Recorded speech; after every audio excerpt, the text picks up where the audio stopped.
Head Over Stilettos, written by Liwen Y. Ho, narrated by Skye. Chapter 1. Josie. Growing old is mandatory, but growing up is optional. Quote by Walt Disney. There's nothing more humbling than being told you need reading glasses. But I'm only in my early 40s, I murmur in disbelief as I stare at the laminated card about the size of a granola bar in my hand. My eyes narrow, trying to decipher the tiniest words I've ever seen. We're talking ant-sized print that I somehow had no trouble reading last year at my annual eye appointment. How can this be? No, I insist. There has to be a mix-up. I'm not even in my mid-40s yet. I just barely crossed the line into my 40s. There's a big line between your early 40s and mid-40s, and I am not there yet. The mid-40s are when you start needing reading glasses, not your early 40s. I didn't realize there were lines, my eye doctor replies. Mr. C sits beside me in a white lab coat, looking like the Doogie Howser of optometrists. With a mop of blonde curls on his head and a patch of fuzz above his lips, he studies me behind his non-bifocal glasses. His tone is matter-of-fact when he states, I don't think a year or two makes that much difference. A lot of my patients start noticing signs of presbyopia when they hit 40. After you reach that line, it's all the same. The same. As in the same direction, aka over the hill? I shoot Mr. C the part annoyed, part horrified expression I give my nephews when they try to drink orange juice straight from the container. It is not all the same. It kind of is. Is not. Is too. I cross my arms over my cashmere sweater as we have a mini stare-down. He flares his nostrils and holds my gaze, unblinking. I purse my lips and will myself not to flinch. Someone's going to back down, but it's not going to be me. It's youth on one side and maturity on the other. At the very least, someone who has the bodily aches and pains of someone who's experienced a lot of life. Sure, I'm old enough to be this man-boy's mother, but my pouty expression might as well belong to a toddler. A cranky, disagreeable toddler who woke up on the wrong side of the universe this morning and is so far having the most cranky, disagreeable Saturday. Honestly, it's been a doozy of a week. Make that year. For the past several months, I've been learning all the ins and outs of starting one's own business, and the learning curve has been steep. Thanks to some lovely hormone imbalances, my memory's not as good as it used to be. I also struggle with insomnia, which in turn adds to my brain fog and leaves me up at odd hours trying to remember where I put my car keys, thus contributing to the sleeplessness. It's a vicious chicken and egg cycle, I tell ya. Plus, I'm still reeling from my doctor's appointment yesterday, where I learned that both my blood pressure and cholesterol are higher than they were a year ago. How is it that 360-odd some days can make that much of a difference? I shudder thinking of what will go wrong in 5 or 10 years. This aging deal is not for the faint of heart. Literally. Neither is graciousness, something I know I need more of. Why did I pray for patience this morning? I wiggle my toes in frustration, which is about all the movement I can manage in my blush-colored platform stilettos. These babies are new, which means they're on the tight side and in need of breaking in. Maybe they're not only cutting off the circulation to my feet, but to my heart as well. If only that were the case. I'll admit it, I'm not the most patient person. That's why I'd asked God for a double dose of patience, assuming that it would magically get deposited into my body, and I'd be oozing kindness and understanding from my pores. Unfortunately, I'm now realizing that for me to know whether God answered my prayer, I'd have to be put into a situation that requires me to be patient. Oh, the Lord definitely answered my prayer today. My right eyebrow twitches. This happens whenever I lack sleep, but it also serves as a reminder of something else I've been asking God for: the ability to treat others the way I want to be treated. My conscience pricks and pokes me, forcing me to shift my gaze from the path of freckles dotting the good doctor's nose. All right, fine. I give in. As my mother used to say, you don't have to win every argument, Josie. A relationship is more important than any point you want to make. Even though my dealings with Dr. C are limited to a rectangular room with a wall of graduate school diplomas from UCSF and Stanford, he is a trained medical professional with whom I visit regularly. I should try to act professional and give him the respect his position calls for. My gaze travels from his ear to a framed poster hanging on the wall behind him. A 2D version of Hugh Jackman wearing a blue suit and black aviator glasses looks back at me. His beaming smile warms my heart and boosts my resolve to show grace to Dr. C. Any person who appreciates Mr. Hottie from Down Under can't be half bad. I decide to let down my guard. I unfold my arms and place my hands in my lap like I used to do in Sunday school. With a soft sigh, I reply, "You're right. It's not all that different whether you're in your early 40s or mid-40s. Late 40s, though? That's when everything starts going down. And I mean everything." Dr. C rewards me with a cheeky grin that shows off his mouthful of braces. I wasn't kidding when I said he's young. He looks proud to have won our standoff. I'm prouder of myself for letting him win. I squeeze out a smile that's somewhat genuine, and I manage to play nice for the rest of the appointment. Half an hour and a self-congratulatory pat on the back later, my mood lifts when I arrive at a popular sushi restaurant in North San Jose. I find my friend September sitting at a table for two beneath a round paper lantern. She's so immersed in whatever she's reading on her cell phone, she doesn't even notice me approaching. "Earth to Ember!" I give her a quick hug when she looks up, then take the seat across from her. "You look cute today. New shoes?" She laughs and pokes one foot out from beneath the table. A sensible-looking navy blue sneaker with silver accents dangles in the air. "How did you spot them so fast? You're almost as scary as my mom. The last time I saw her, she noticed a new freckle on my face. A freckle! Then she gave me 3 tubes of sunblock. One for home, one for my car, and one for my purse. I am stocked for life, I'll tell ya." "A freckle, huh?" I lean forward and scan her face. Her black hair is pulled back into a ponytail, giving me a good view of her clear complexion. Even though September just crossed the over 40 line, she was blessed with more wrinkle-free genes than me. She wiggles her nose in amusement, which makes her look almost as young as she did during our college days. My eyes zone in on a spot beside her mouth that's home to a new light brown spot. "Found it." "Seriously?" September shakes her head in disbelief. "That's kinda impressive, but kinda scary, too. You know I have an eye for detail." I pick up the menu lying on the table next to a pair of metal chopsticks. The colorful photos of sushi rolls make my stomach growl. I am so ready to eat.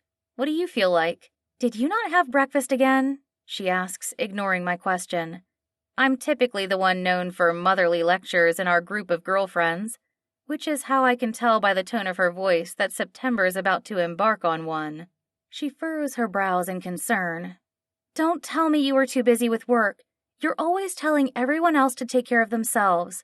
Why is it that you expect other people to listen to your advice, but you don't take it yourself?" I clamp my lips together, knowing I don't have a good answer to give. You know, listening's not my strong suit. I'm used to giving instructions, not taking them. September frowns. "It's not too late to change. I only say this because I care about you. Relationships are a two-way street, you know." "I know. I'll try, okay?" She gives me a doubtful look, which I don't take personally. We both know it's hard to teach an old dog new tricks. Just the other day, we were griping to each other about how unsavvy we are with social media. I thought my teenage nieces were obsessed with clocks until I realized they were talking about TikTok, a video sharing app. And we couldn't believe the number of filters that are available to use online. It's like people have forgotten how to take normal photos of themselves. Anyhow, I know September is just watching out for me. Even though she's younger, she does have a good head on her shoulders. And she's had a better track record than me when it comes to relationships, so maybe I should listen to her for a change. I offer her a genuine smile. "I appreciate your concern, Ember. I'll make sure to eat breakfast tomorrow." "Yeah? Great!" She tries not to sound too smug, but I can't miss the pleased look on her face. "I lost track of time this morning because I was trying to place some orders for my nieces and nephews' birthdays.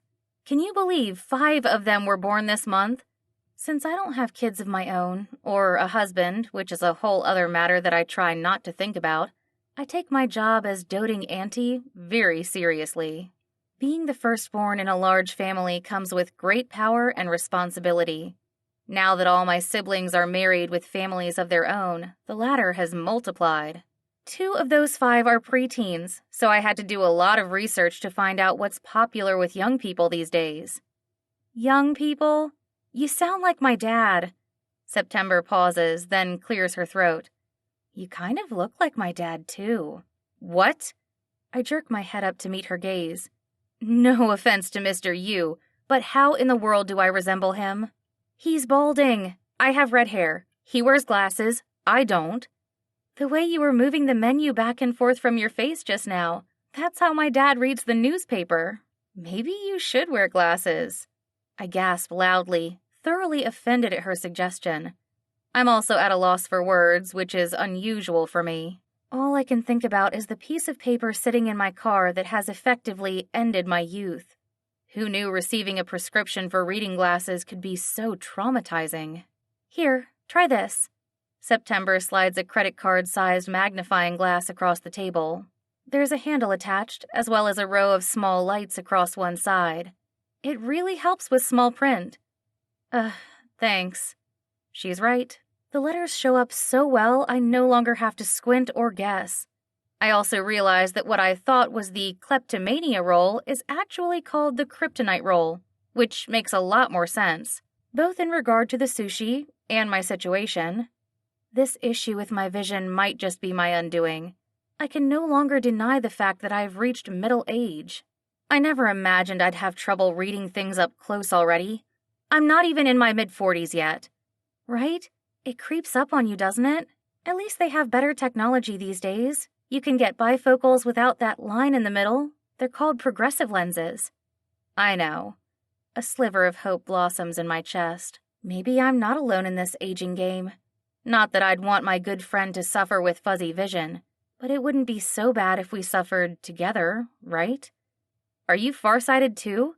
I ask hopefully. Not yet, thank goodness. I bought the magnifying glass for my dad. He's always misplacing his glasses, and I keep an extra one in my purse in case he forgets his when we go out. But now I have another person who can use it. She claps her hands gleefully. Ooh, I know what to get you for Christmas. Shh, pretend you didn't hear that.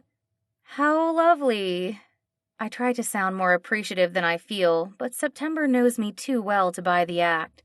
She gives me a sheepish smile and reaches across the table to pat my hand. This doesn't mean you're old. You're maturing. Maturing my foot. I narrow my eyes at her. Just you wait. You'll be in the same boat as me in a couple more years. We can get matching magnifying glasses and soak our dentures together while we sit in rocking chairs with our half a dozen cats. September bursts out laughing. It's a deal. Oh, wait. I shake my head as reality sets in.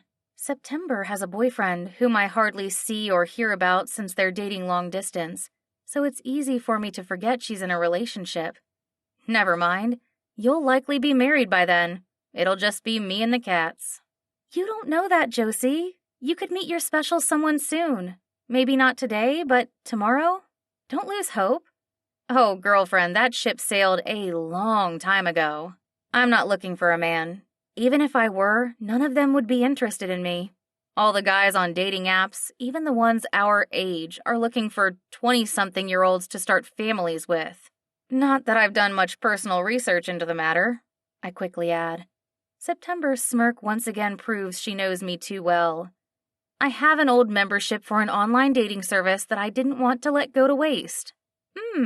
Of course. You gotta get your money's worth.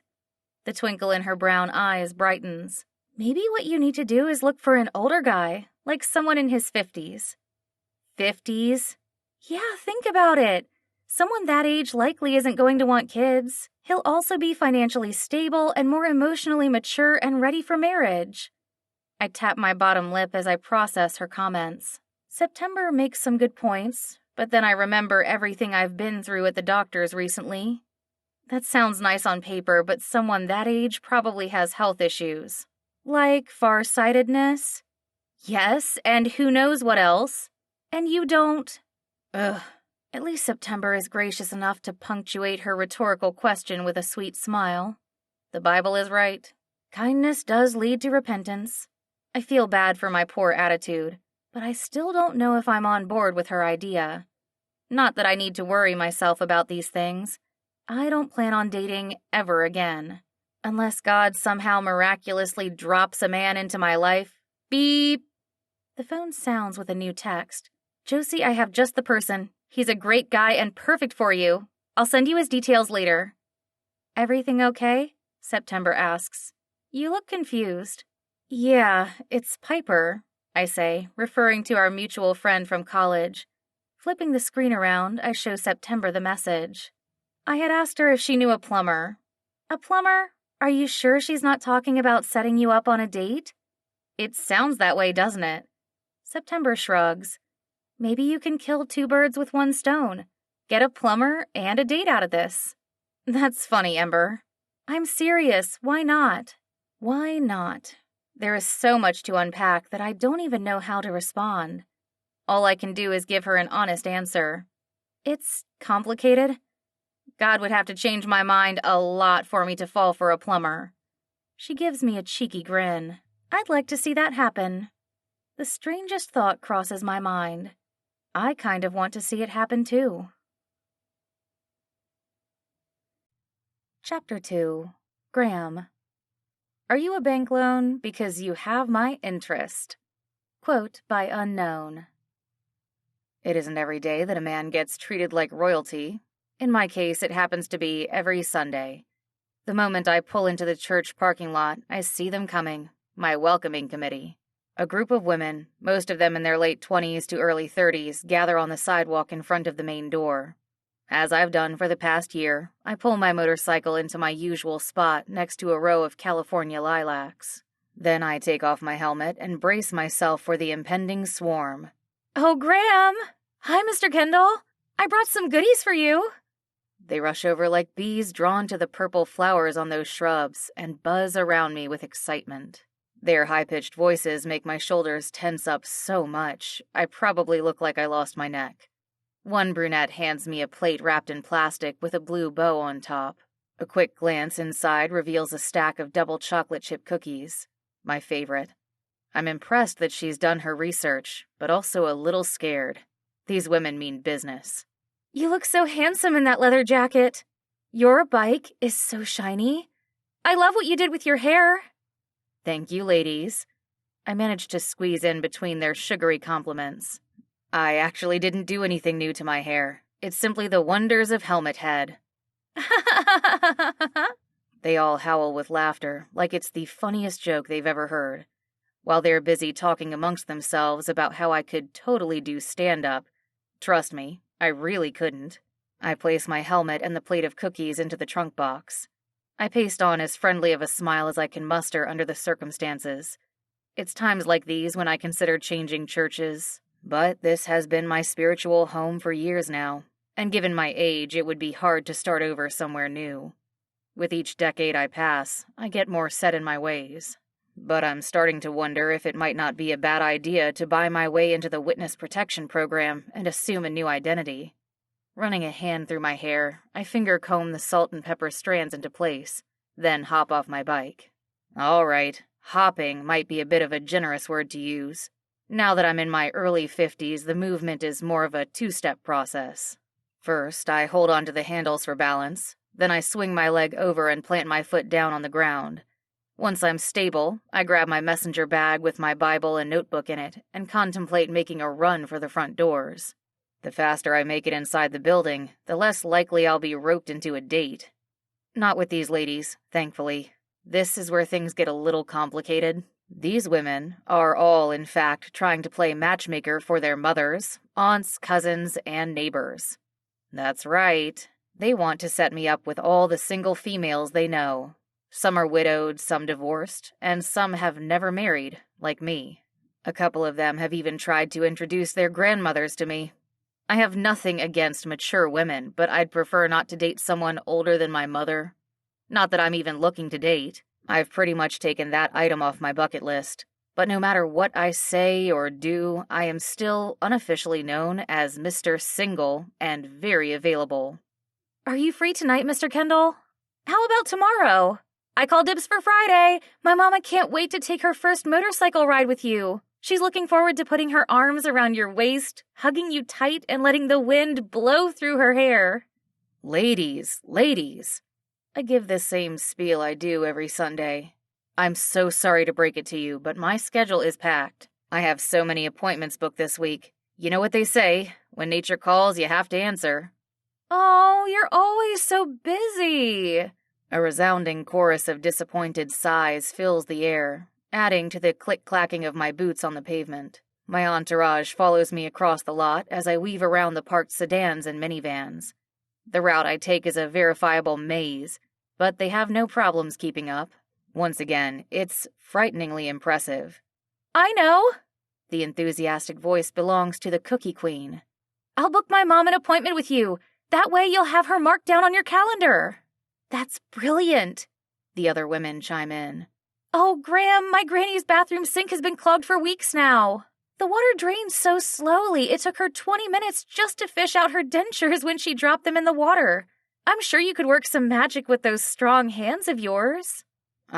Well, has she tried a drain clog dissolver? I suggest.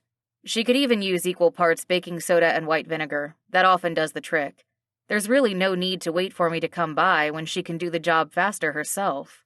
But it'd be so much more fun with you there. Yeah, Graham, it'd be tons more fun with you there. A male voice repeats with a chuckle. I glance to my right and see a tall, black-haired man heading my way. Yes.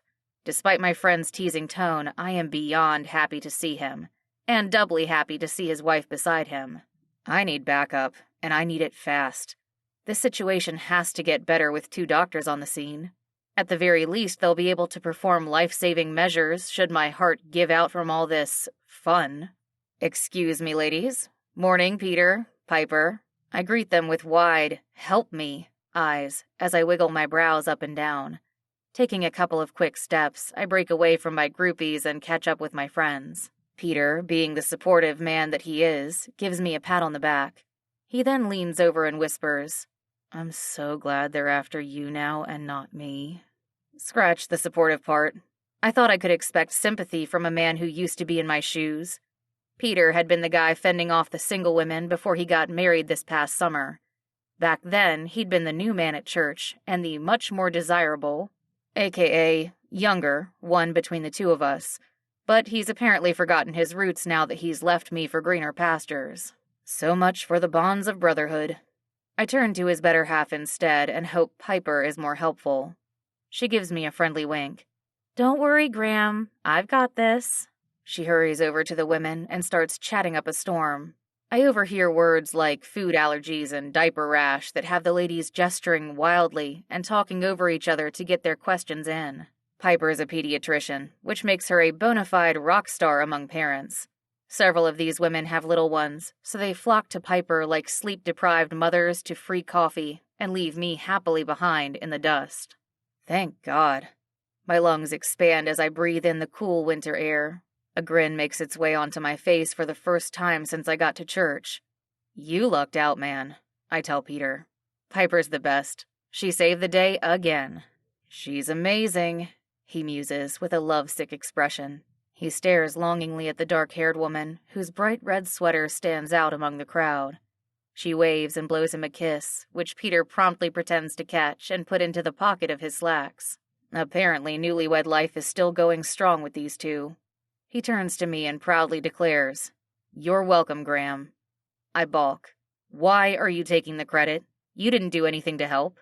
I got Piper to marry me and move to California, didn't I? Without her here, we'd both be in big trouble.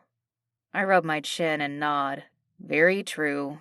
Unfortunately, even as good as Piper is at diffusing the situation, I can't escape it forever. Sure you can. How? You've seen these women. They are relentless. They have more tenacity than coffee grounds inside of a pipe. Peter frowns. What's wrong with coffee grounds and pipes? Plenty's wrong. You never want to pour them down the drain. They act like cement, especially when mixed with grease. It's the perfect setup for a clog. Why have you never told me this? You never asked?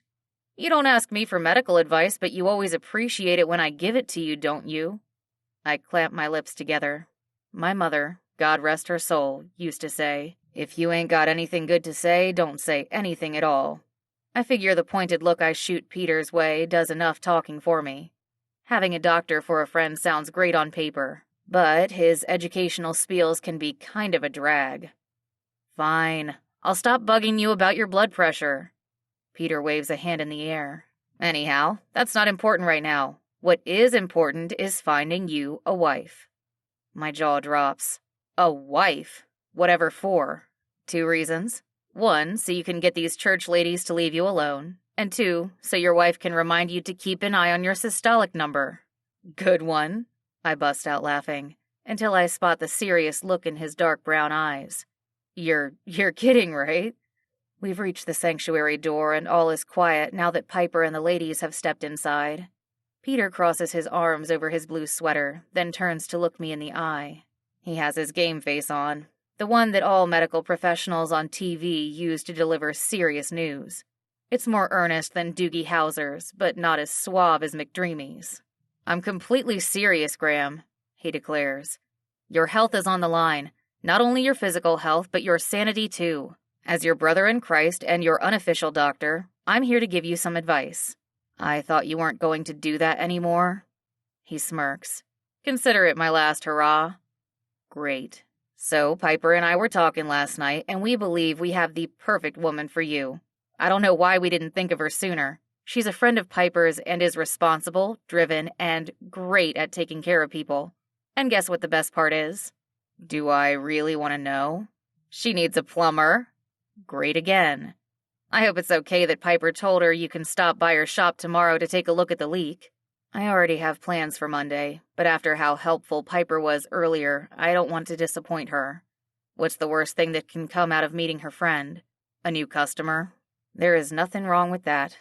Sure, I can squeeze her in. Awesome. Peter claps my shoulder and grins. You can thank us later. We'll see about that. Chapter 3. Josie. Kiss me if I'm wrong, but I think we've met before, have we? Quote by unknown. I can't believe Wolverine's coming to fix my toilet today. So when should I expect this hunk of a man to arrive? I ask my friend Piper over the phone. She's the one who set me up with her husband's friend, who she claims looks like Hugh Jackman. Not set up in a relationship kind of way, although that had been her original plan. It just so happens that our blind date is taking place sooner than expected, thanks to a leaky pipe. Or what I hope is as easy to fix as a leaky pipe. My bridal shop is scheduled for its grand opening in 5 days, and I can't afford any more delays. He said he has one thing to finish, then he'll be right over, assuming nothing goes wrong with that job, she adds with an uneasy laugh. You don't want to hear the horror stories he's told us about all the things he's seen and smelled. I used to think working in medicine was messy, but dealing with plumbing issues? Piper! I cringe and tap my red stilettos on the marble floor of the showroom. There's a reason why I chose this line of work. Sure, selling wedding gowns doesn't save lives, but it does contribute to a man's well-being. Happy wife, happy life, right? I shake my head to clear it of the images that tried to invade my well-being just now. Please stop. You know how queasy I get about those things. Sorry, Josie. No more mention of anything related to those things, I promise. How about we talk about something more romantic? Romantic? I don't have to see Piper's brown eyes to know they're lit up with mischief. Ever since she remarried the love of her life this summer, she's been intent on playing matchmaker for our group of college friends. And since I'm the oldest one of us at age 42, which I prefer to think of as 42 years young, I'm her primary target. I appreciate the thought, but I really don't see a plumber being a good fit for me. Josie, you haven't even met him yet. I'm telling you, he's not only handsome, he's got a heart of gold. He's patient, encouraging, and a great listener. Then introduce him to one of the other girls. What about Cassie? She's good at listening too. Which is kinda why I think he'd be perfect for you. I bristle and place a hand on my hip. I'm starting to catch on to Piper's not-so-subtle hint. I get it. You think I need someone patient, encouraging, and who listens because I am not patient or encouraging and I don't listen? I didn't say that. You can be patient and encouraging, but yes, you do have a hard time taking advice. Huh. My skin grows hot under the collar of my long-sleeve black dress. I wish I could blame this sudden rise in temperature on hormones, which has been the case before, but I know it's not the reason today. There might be a tad bit of truth to Piper's words. Like a smidgen of a tad. It's not in my genes to listen.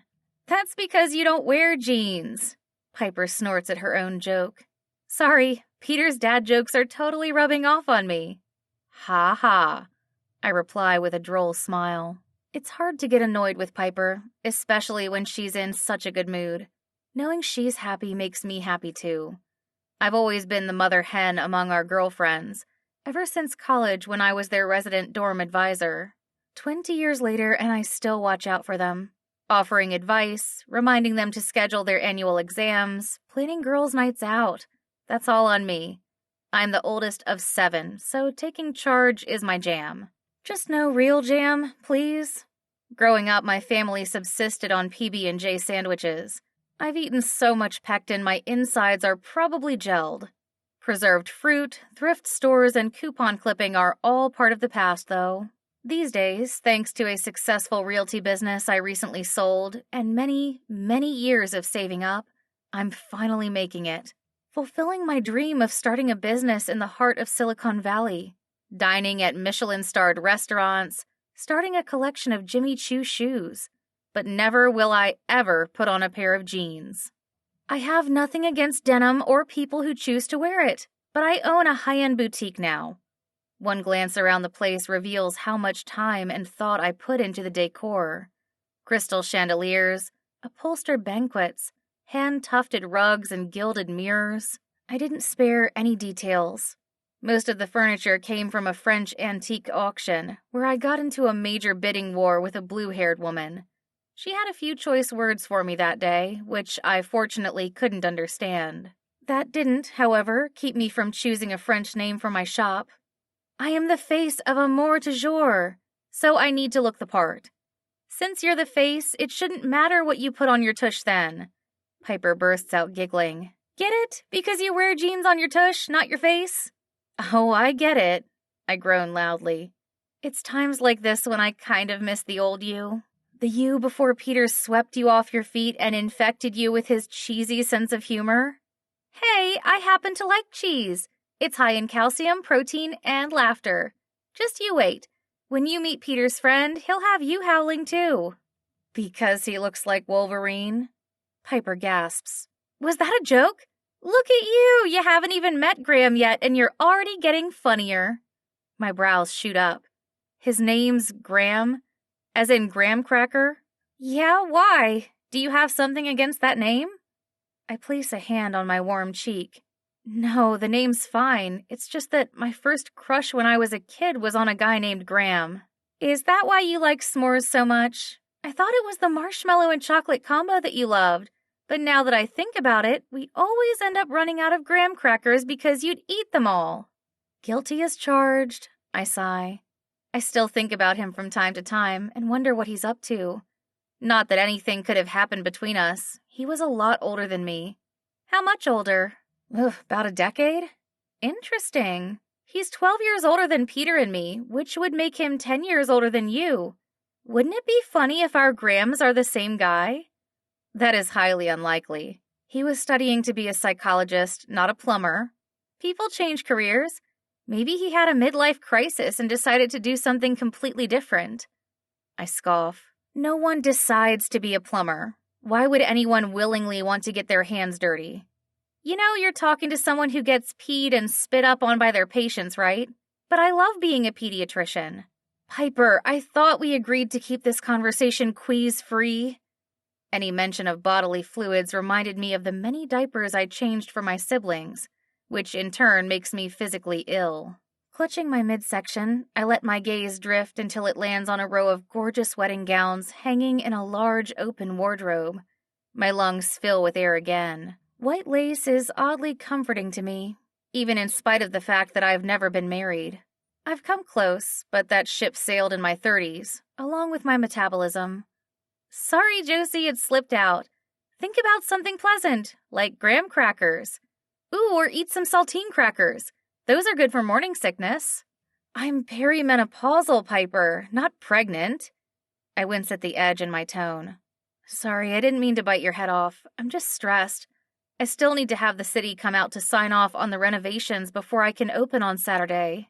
The timing's so tight. I don't know how it's all going to come together. It'll work out, Josie. We're all praying for you. Have faith. How ironic is it that Piper, who only found God a year ago, is telling me, a preacher's kid, to have faith? Still, I appreciate the reminder. I'll try. I guess it's time to do less worrying and more trusting. Exactly. Doctor's orders. Thank you, Dr. Piper. I check my watch and glance out the storefront window. The sun's already setting on this early December day, turning the sky into a palette of oranges and reds. The sight is so beautiful and mesmerizing. I have a hard time tearing my eyes away, especially when a motorcycle zooms up and parks right in front of the shop. Clang. For a second, I think that's the sound of my jaw hitting the floor, but when I glance down, it's my phone I see. I don't even bother to pick it up because my attention is zeroed in on the man removing his helmet. With his back to me, all I can glimpse are broad shoulders and a black bomber jacket, but it's more than enough to get my heart racing. Josie, you still there? Piper's voice breaks my trance. I snatch my phone off the floor. I'm here, sorry I dropped my phone. Are you okay? You sound out of breath. I'm fine. I force myself to turn away from the window, lest I get caught staring. For all I know, I've been checking out a guy who could be young enough to be my son. I saw a nice bike, that's all. A bike or a motorcycle bike? The latter. A guy just pulled up on one. Oh, it's all starting to make sense. You love motorcycles as much as graham crackers. Did your Graham ride a bike too? Yep, I sigh happily. Wait, what do you mean too?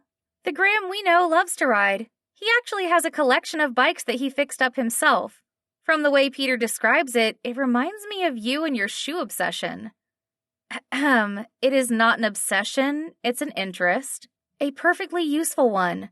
We wear shoes every day. I'd just like mine a little fancier. 5 inches fancier. It's a good thing Graham's tall. You could wear 8-inch heels and still fit into the crook of his arm. I appreciate the thought, but don't get your hopes up. I've got too much going on to have time for a relationship. But having someone to share your burdens with could help ease your stress. I'm good, Piper. Didn't you say you had to go make dinner? I didn't, but I get your hint. Remember to text me later and tell me what you think of Graham, okay? Girlfriend. I mean in a purely platonic, plumbing-related kind of way. Bye, Piper. The bell to the front door jingles as I hang up. I turn around, expecting to see a worker in coveralls and boots. Instead, I find myself face to face with Motorcycle Man. Good golly, he is gorgeous. He's the very definition of rugged with a full beard like Santa's, but a much hotter, sexier version of Santa. His salt and pepper hair falls across his forehead, looking slightly tousled from his helmet. Blue eyes that resemble a cloudless sky radiate warmth like a summer's day. But it's his smile that does me in. That smile with a small mole below the right side of his mouth makes my knees wobble. The only other guy I've ever known with a mole is the college boy I fell for when I was 12. But the man before me is most definitely not a boy. He doesn't look like a plumber either. Who is he? Can I help you? I squeak out. Are you lost? He shakes his head. No, miss. I'm Graham. I'm here to have a look at your toilet. You're Peter's plumber friend? The one and only. He cocks his head to the side as he studies my face. You look familiar.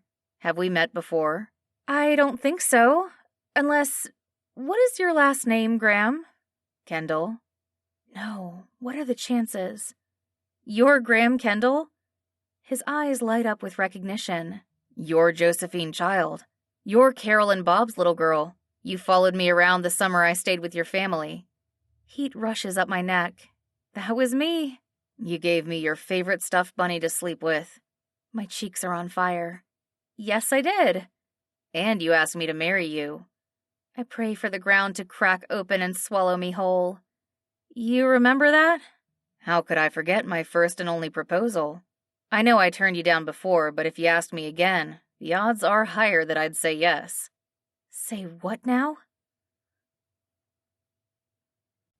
Chapter 4. Graham. Why do plumbers fall asleep at work? Their job is draining. Quote by unknown. I've never been happier to see an old friend. Well, it might be a bit of a stretch to call Josephine a friend, but she was a piece of the best part of my youth. The summer I spent at her parents' house gave me a taste of family that I'd never experienced before. For most of my childhood, both my parents worked long hours to make ends meet. I was a latchkey kid who survived on cereal and mac and cheese. To this day, I still can't stomach the taste or smell of cheese. But when I met the Child family, I instantly became a fan of PB&Js. I gained 7 honorary siblings and learned how to share everything from the bathroom to household chores. I also grew to enjoy my little shadow, a young Josephine who fought to sit next to me and left me notes written with fruit-scented markers. I went to Josephine's as part of a grad school project to study the dynamics of a large family, but I left with a renewed passion to pursue a career in child psychology. I owe her and her family a debt of gratitude, but not enough to agree to marry her. What was I thinking? I stuff my hands into my jeans pockets and clear my throat. That came out wrong. I'm not asking to be your husband. I meant that since we're both adults now, we could get married, legally speaking. So the odds of me agreeing would be higher, statistically speaking. That's what I meant. Yes, of course. She crosses her arms and nods. Those are both valid points. You were much, much older than me. My eyebrows shoot up. Much, much older. I thought it was only 10 years. 10 is a lot of time. When I was born, you were already learning the multiplication table. By the time I could drive, you were probably working and, buying my first cane and getting fitted for dentures. I rub a hand slowly over my beard as I contemplate her words. Gotcha. I see what you're getting at. It's nothing short of a miracle that I haven't keeled over yet. Josephine's complexion turns as red as her lips. I didn't mean it like that. You're in great shape for your age. For my age? I slap my thigh and bust out laughing. Oh man, I thought I felt old when I got my first piece of mail from AARP, but this takes the cake. Let's hope I last long enough to fix that leak of yours. I didn't mean it that way at all, Mr. Kendall. Her big brown eyes plead for forgiveness. Can we please forget everything I just said and start over? I chuckle. By all means, Josephine, but only if you agree to call me Graham. It was your dad's idea for you kids to call me Mr., but there is no need for formalities anymore. Sure, and call me Josie. I only told you to call me Josephine before because I wanted to sound more mature, which only goes to show how immature I was. I think I've grown up some since then.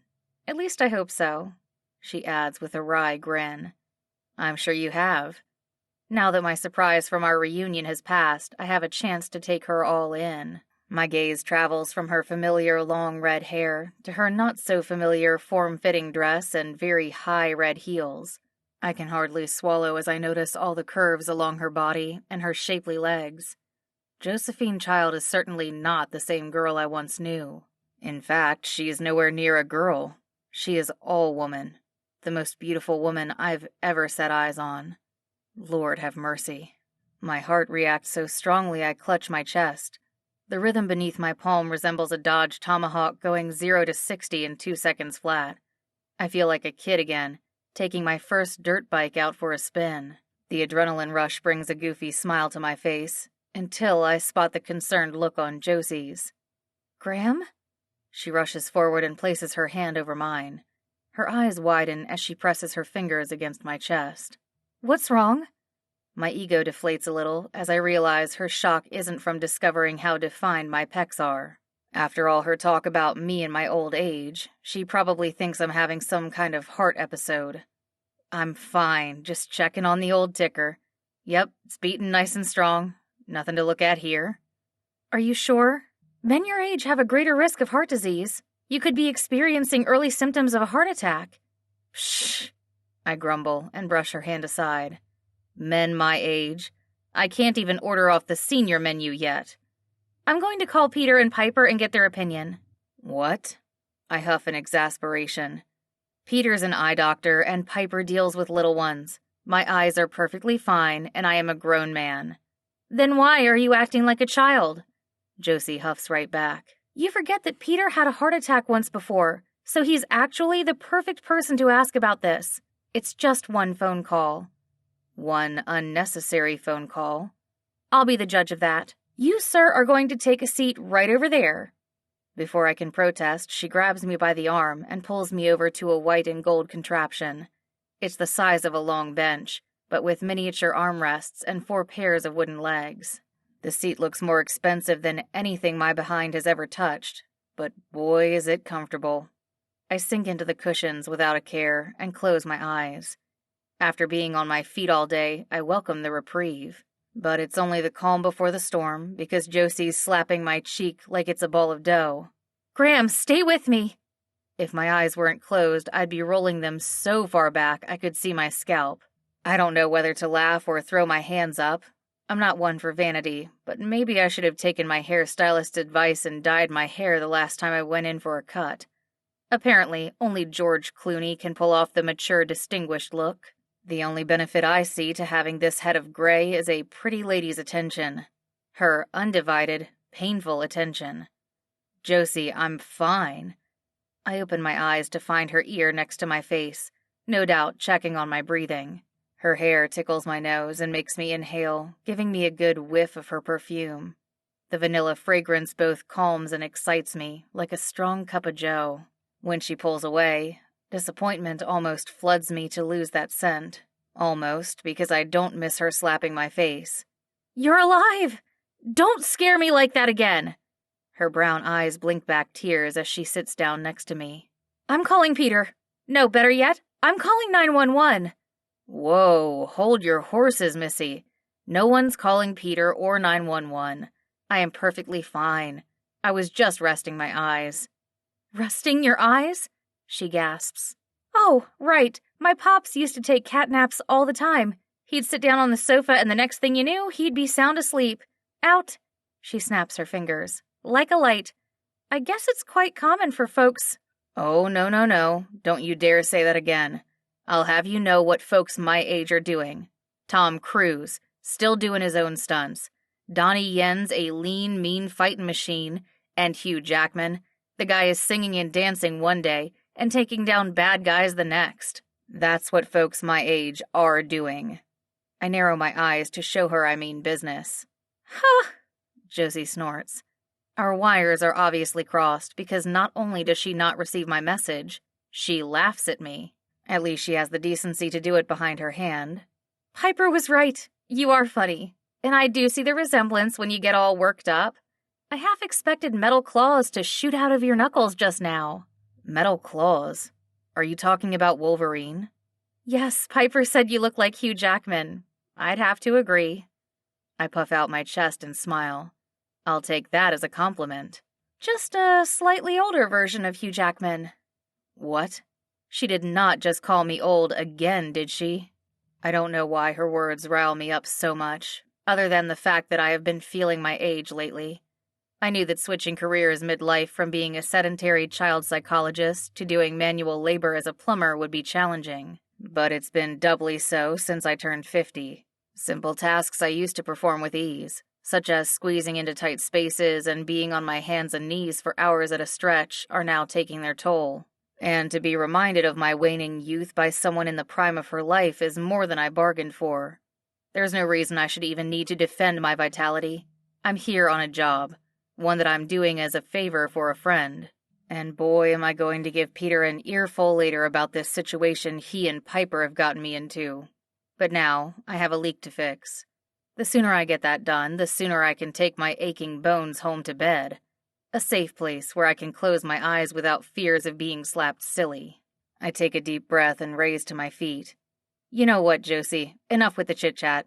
If you'll point me in the direction of the bathroom, I'll get to work so I can get out of your hair. She winces, then offers me a small smile. I stuck my foot in my mouth again, didn't I? It's fine. I've had a long day is all. I'm about ready to hit the sack. Her brows furrow in concern. If you're not up for this job, I can call someone else. No, I'll do it. I came here to fix your toilet and I'm not leaving until I do. I frown when I realize that's not true. Actually, I can only take a quick look at it now. I don't have my tools with me, so I'll have to come back in the morning. You what? I can't believe this. I needed the leak fixed like yesterday. And it will be. Tomorrow. What kind of plumber shows up to a job without his tools? The kind who took his dad to run errands all afternoon. It's something I do to spend time with the old man. The real old man. Oh. Her features soften into a sheepish smile. That's so sweet of you. Now I really feel like the Scrooge. You'll have to forgive me, Graham. I'm not using this as an excuse, but I've been under a lot of stress trying to get this boutique open on time. I'm not normally this direct and demanding. You're not. I seem to remember your marriage proposal was more of a command than an ask.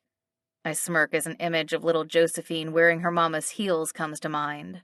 You said, and I quote, "When I'm old enough, we're going to get married. You better wait for me, Mr. Graham."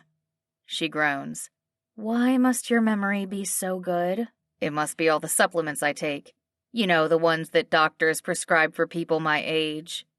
You're not going to let me live this down, are you? Nope. I gotta live up to the image you have of me as an old grump. I didn't say you were grumpy. Just old. Older, but you're still hot. Her eyes grow as round as hubcaps.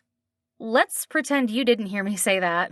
A genuine smile makes its way onto my face as I watch her squirm. It seems I haven't lost my mojo yet. Too late, Josie. But all is forgiven now that I know you think I'm hot. Chapter 5. Josie. Do you like raisins?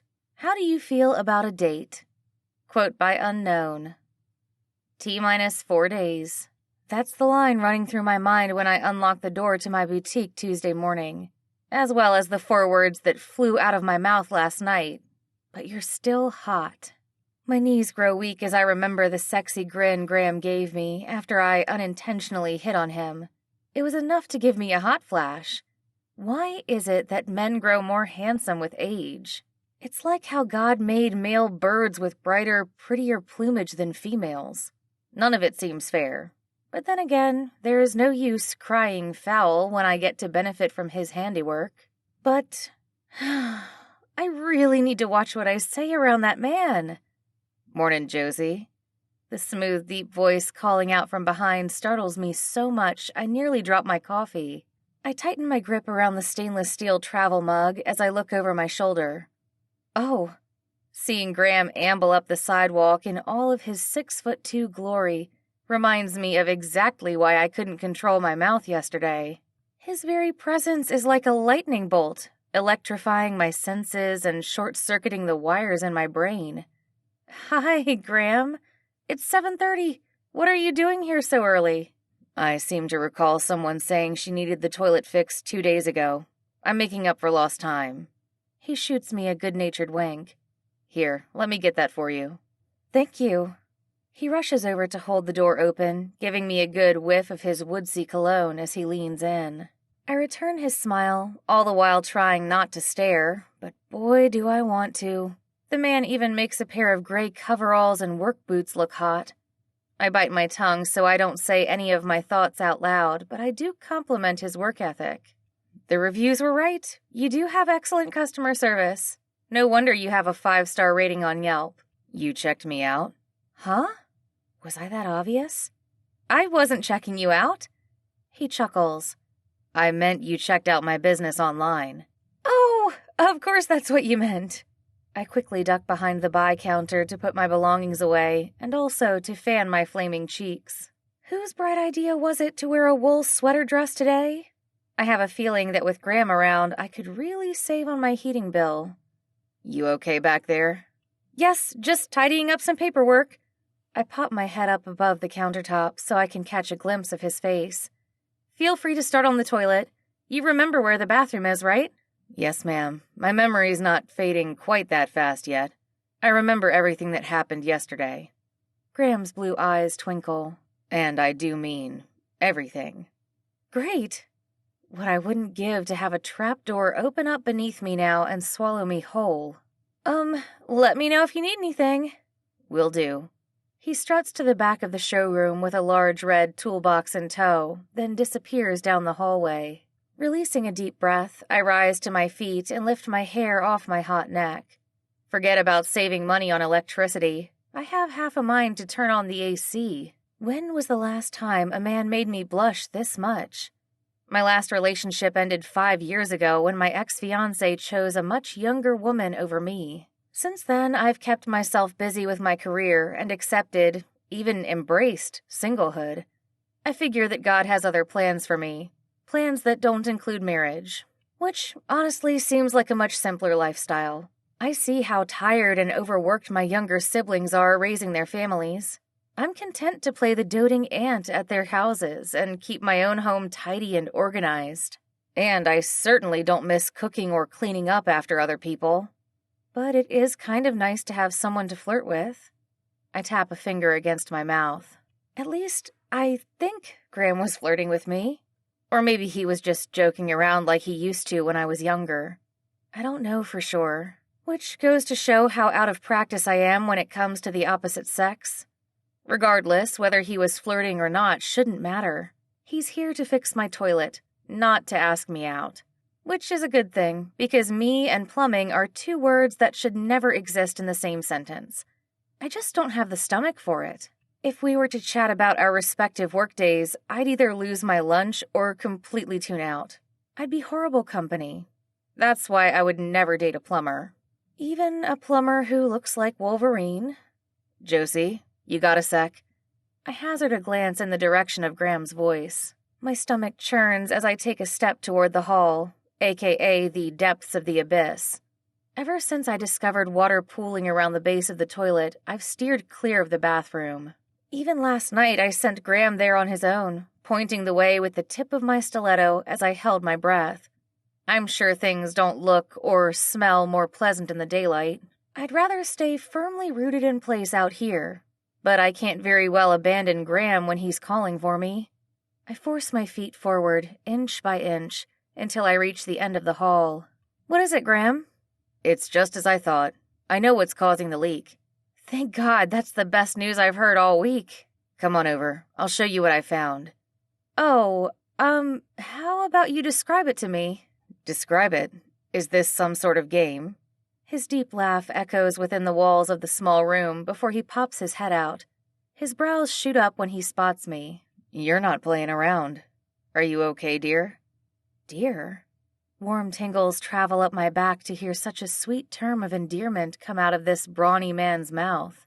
Just as fast, a chill shoots down my spine to see him holding up a flat spatula-shaped tool with orangey-brown gunk stuck to it.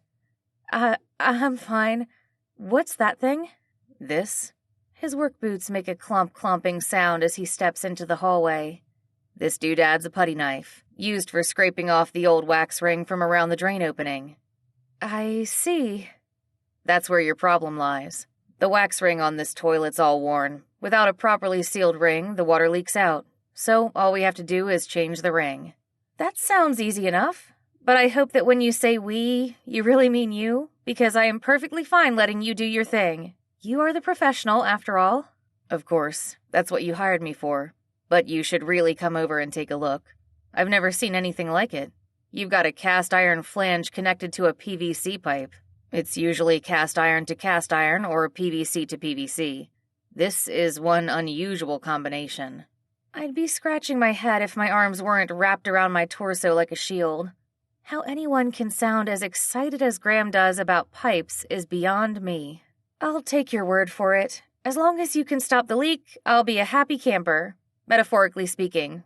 I am not much of an outdoor woodsy type of girl. Let me guess. You like your plumbing modern and indoors. Exactly. Hence the need to have this toilet fixed ASAP. He eyes me with an amused smile. You haven't changed a bit, Josie. You're still the same little girl I remember. What do you mean by that?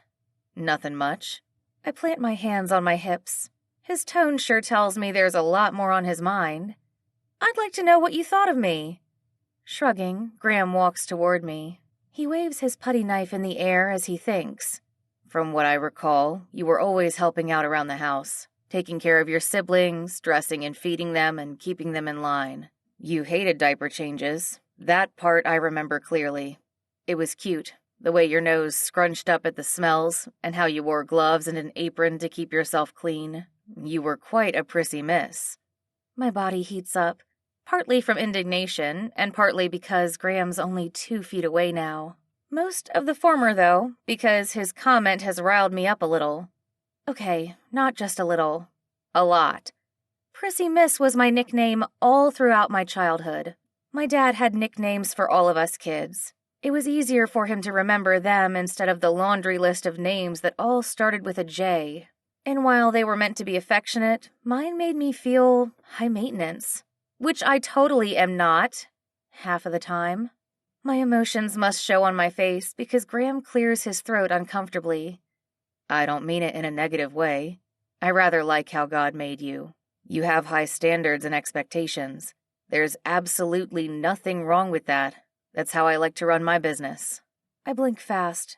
Either he's a sweet talker or the most gracious and understanding man I've ever met. Certainly more supportive than my ex ever was. You keep talking like that and I might want to buy you lunch. Yeah? The corners of his eyes crinkle. I'd like to take you up on that offer. How about today? Unless you're busy. I swallow hard. I'd been joking, but there's no way I would turn Graham down, especially when he's getting his hands dirty for me. Not literally, thank goodness, since he's wearing gloves. I have time. I just have some social media posts to schedule for the grand opening, but I can get most of that done by noon. Great, but I insist on treating.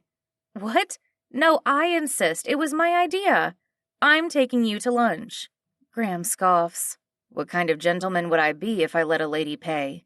I insist. His genuine smile softens my resolve. All right, if you must. Just this time, though. Next time it'll be my turn. Next time, huh? I mean, if there is a next time. Planning ahead. I like that. He grins widely. I know just the place to take you today, Josie. It's a hole in the wall, but the food is spectacular. Oh, okay.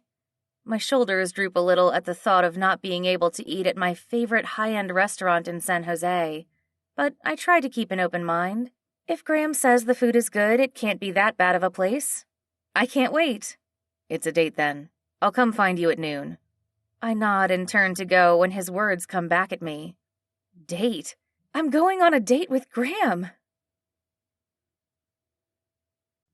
Chapter 6. Graham.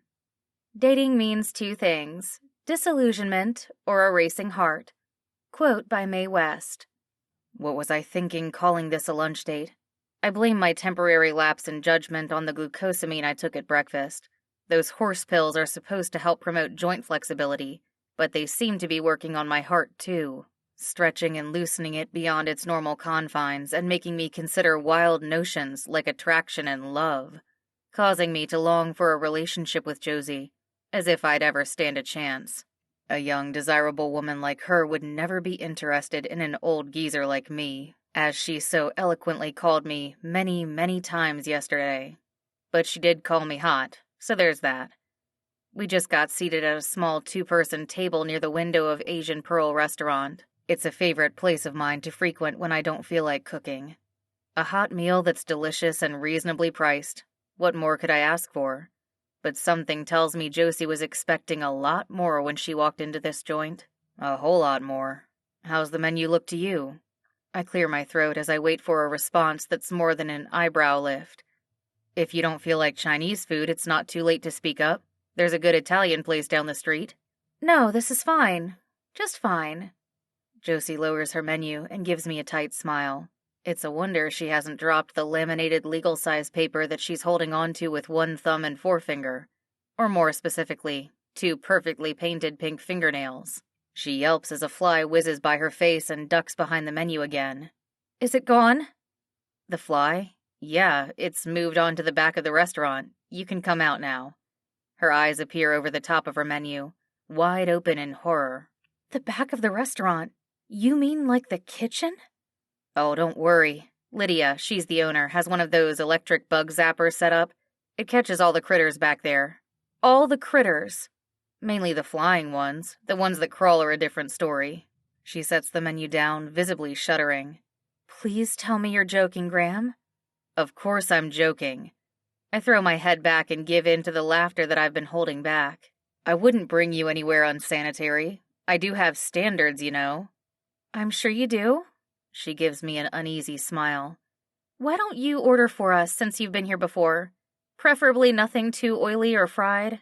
Nothing oily or fried. Well, that leaves us with soup and more soup. How about wonton noodle soup and beef stew? We can share, family style. That sounds fine. I place our order with the server who takes our menus away and leaves us with a pot of tea. After I pour each of us a cup, I settle back in my chair and look around. Even though this is a casual restaurant, the tables near us are filled with customers in business attire here for a quick bite to eat. Josie fits right in, looking stunning and put together with her styled hair, professional dress, and high heels. Meanwhile, I look like the hired help, which isn't that far off from the truth. I'm secure enough in my identity not to be bothered by this, but what does bother me is the thought that Josie is so uptight she can't tell when I'm joking. Or am I not as funny as I thought? Our gazes connect as I strike up a conversation. So, what have you been up to since we last saw each other? It's been nearly 3 decades. I'm sure a lot has happened. Her posture relaxes as she nods. Let's see. I did real estate for years and was pretty successful at it, but the long hours and having to work on the weekends got harder to handle the older I got. So when I turned 40, I decided to make a career change. I suppose you could call it a midlife crisis. One day I happened to be watching Say Yes to the Dress, and I fell in love with the idea of opening a bridal boutique. So that's where I'm at today. Too bad you weren't watching, say, American Chopper. It's a show about a motorcycle shop. Her sparkly brown eyes resemble headlights. I love that show. I've watched every season of it. You have? I don't know any woman who's ever been into bikes. I kind of have a thing for them. It's actually because of you. When you rode up to our house that summer, it was love at first sight. My brows shoot up. I'd gathered that little Josie had had a crush on me back in the day, but I didn't think she'd been in love. I doubt if it was love. You were hardly even a teenager. She bristles like a porcupine under attack. I may only have been 12, but I was a passionate 12-year-old. I knew what I loved and didn't love, and I loved your Kawasaki Ninja. The lime green color was out of this world. Oh, you loved my bike. What else did you think I was talking about? Her eyes widen. Did you think I was referring to you? I let loose an uneasy chuckle. My neck grows hot under my collar, making me wish I had changed clothes before lunch. These coveralls are not only a nuisance for bathroom trips, but also for proper air circulation during bouts of embarrassment. I only assumed you meant me because of your marriage proposal, not because I think I'm all that in a bag of chips. She bursts out laughing. I haven't heard that phrase since high school. I always thought it was funny, considering how unimpressive chips are. What's wrong with chips? They are made from tubers, my favorite vegetable. Potatoes are not real vegetables. Not like leek, kale, or kohlrabi. Kohlrabi? Kohlrabi! Don't tell me you've never had it. I shrug. Never even heard of it. Josie looks at me like I said I didn't know the difference between a fill valve and a flush valve, which I may or may not have had trouble telling apart when I started out in the plumbing business. In my defense, all pipes looked alike back then. She shakes her head with pity. Looks like I'll need to educate you on what proper vegetables are. I'm not sure I want to learn about vegetables that can't be made into chips. I'm half joking, half serious. I feel like Josie and I are speaking different languages, and mine's about as fancy as Pig Latin.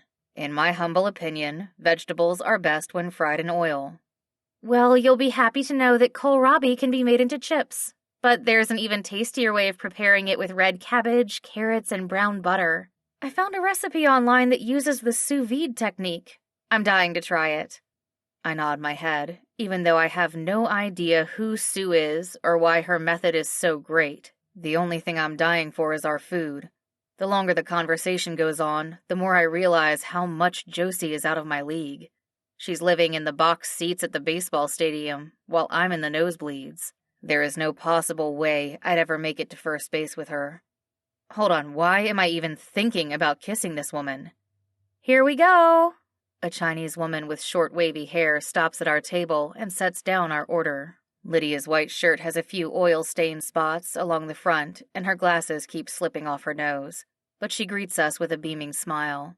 She moves swiftly as she ladles the steaming soup and stew into small bowls and places them in front of us.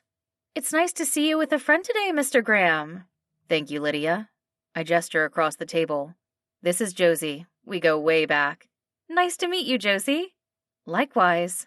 "Thank you for keeping Mr. Graham company. He always eats here alone, which is a shame considering how handsome and kind he is." "You're much too kind, Lydia." I shake my head, fearing what she might say next. Lydia's known for her attentive customer service, not for her tact. Her unofficial side business is matchmaking, which I have unfortunately been the victim of. The food looks and smells great. I can't wait to dig in. Lydia's immune to my hinting. She's too busy chatting Josie up. "Don't you think he's a catch? If I weren't already married, I'd snatch him up for myself." Josie smiles. "I bet you would." "You think I'm joking? I'm not. I owe this man a debt of gratitude. He helped my son with his social anxiety last year, all for free. That's why his meals here are always on the house." Surprise registers on Josie's face. "That's amazing." "Yes, he is amazing. I always tell the women I set him up with that he is all that and a bag of chips." Josie and I lock eyes at the mention of tubers. It's funny how we already share an inside joke, even after only reconnecting a day ago. "Well, I'll let the two of you enjoy your meal. Let me know if you need any refills on the tea." As Lydia walks away, Josie raises an eyebrow. "She sure thinks highly of you." I'm not normally one to bask in praise, but I'm glad that Lydia was so generous with hers today. If there's anyone I want to impress, it's Josie. And from the incredulous look on her face, it's safe to say that Lydia did a thorough job of talking me up. I raise my chin proudly. Like I said, Lydia's very kind with her words. I don't mind her chip compliment, though, as long as she's talking about regular ones made from potatoes and not those fancy kohlrabi ones. "Kohlrabi?" That's what I said. Josie kindly smiles at my joke. Why don't I say grace for us? Then we can start eating. After we finish praying, I start digging into my wonton soup. Josie takes a small, careful sip of hers before she resumes our conversation. "So you did become a psychologist after all?" "I did. Had my own practice for years before I had my own midlife crisis and decided to change careers." "To do plumbing?" She wrinkles her nose in that adorable way of hers. "Not that there's anything wrong with being a plumber. It's just so different from what you were doing before." I wanted something less stressful. A job where I could work with my hands and where everything came with directions. Pipes are a lot easier to patch up than people. "I can imagine. It was nice of you to see Lydia's son pro bono." "It was only for a handful of sessions. He picked things up real quick. Kids are adaptable that way." She nods, then goes back to studying her stew. With her porcelain spoon, she stirs the broth in between those tiny sips of hers. Meanwhile, I'm already done with one bowl and moving on to the next. How's the food taste? "Good. Surprisingly good." "Yeah? Glad you like it. If you're ever in the mood to try something fried, Lydia makes the best walnut shrimp. We could try that next time." "Maybe." She pauses to dot the corners of her mouth with a paper napkin. Her brows furrow as she holds my gaze. "I have to ask you, Graham, do you bring all of your dates here to eat?" I set my spoon down. "All my dates?" "Yes, the women that Lydia sets you up with." "Oh, that." I shake my head adamantly. There are no women. She keeps trying, but I keep turning her down. So no, I don't bring anyone here. "That's good to hear. Or else..." She waves a hand in the air. "Never mind." "Or else what?" Her cryptic tone puzzles me. Is she worried that I might be a player? You're the first woman I've gone out with in years, Josie. Trust me when I say I don't date. "I'm glad. I was just thinking that if you brought every one of your dates here, Lydia would lose out on a lot of money since all your meals are free." And just like that, my ego deflates like a hot air balloon doing a swan dive. It's bad enough that Josie thinks I'm ancient. Now she thinks I'm cheap, too. Chapter 7. Josie. One big difference between men and women is that if a woman says, "Smell this," it usually smells nice. Quote by unknown. I can't believe you called Graham cheap to his face, Piper exclaims from my cell phone early Wednesday morning. The poor guy was trying to impress you by taking you out to lunch, and you went and rained on his parade. Groaning, I break down a box that had housed a gadget I bought for the boutique, then toss it onto a pile of recyclables. I wish I hadn't rehashed the details of yesterday's lunch with Piper, because her reaction has me feeling like the Grinch. But a slightly nicer version, since Mr. Green and Harry couldn't care less about the environment. Or about wedding gowns and happy brides. I'm practically a saint compared to him. Okay, fine. I don't buy it either. But I'm not as mean as Piper makes me sound. Am I? I fiddle with the pink blown glass business card holder I had specially made for the shop. I didn't call Graham cheap. I'm not that rude. You implied it, Josie. Yeah, you kind of did, a male voice declares. I recognize it as belonging to Peter, Piper's husband of 3 months. Sorry, Josie. I couldn't help listening in on the conversation when you guys started talking about Graham. Good morning to you too, Peter. You don't mind him listening in, do you? Piper asks. I'm driving us to work, so I have you on speakerphone. No worries. I know you tell Peter everything I tell you anyway. Not everything. Only everything that has to do with Graham. That's only because they're good friends. I know, but you better not go and share any of this with Graham, Peter. Of course not, Peter assures me. I'd never tell him you called him cheap. Hey, I only implied it. It's bad enough having to defend myself to one person. Now 2? But come on, you would have thought the same thing, Piper, if you were in my shoes. What if Peter brought you to a restaurant that had flies and the owner told you he didn't have to pay for any of his meals? I would have kept quiet and enjoyed the delicious food. I'm sure I would have been too enamored with Peter's sexy voice and sweet smile to care. Oh, thank you, sweetheart, Peter replies. Newlyweds? I huff under my breath as an exuberant kissing sound comes over the line. I'm still here, guys. Piper giggles. It would do you some good to get bit by the love bug too, Josie. I don't want to get bit by anything. Thank you very much. I shudder at the thought of any fangs or whatever it is bugs use to attack innocent prey with, piercing my skin. I prefer not to have any creepy crawlies near me. That's why I searched long and hard for bugs in my soup before I even took a sip. I thought there was only one fly in the restaurant, Peter asks. That I could see. Who knows how many more were in the kitchen thinking they were there for a free facial, only to meet their doom in a boiling pot of soup. Thank goodness the wonton soup was clear, so I knew for sure there were no bugs in it. But the beef stew took me forever to sift through. Piper laughs. Girlfriend, I don't know how to break it to you, but it's a known fact that we eat anywhere from 1 to 2 pounds of bug parts per person per year. I gasp as goosebumps form along my arms. The cashmere stole wrapped around my shoulders does nothing to ward away the chill running through me. Known fact? Says who? Reputed sources like the New York Times, Scientific American, and the Wall Street Journal. It's true, Peter adds. Coffee, nuts, flour, and fruits and vegetables have the most insect fragments per pound. My stomach lurches as I glance at my travel mug sitting on the counter. You guys are awful friends.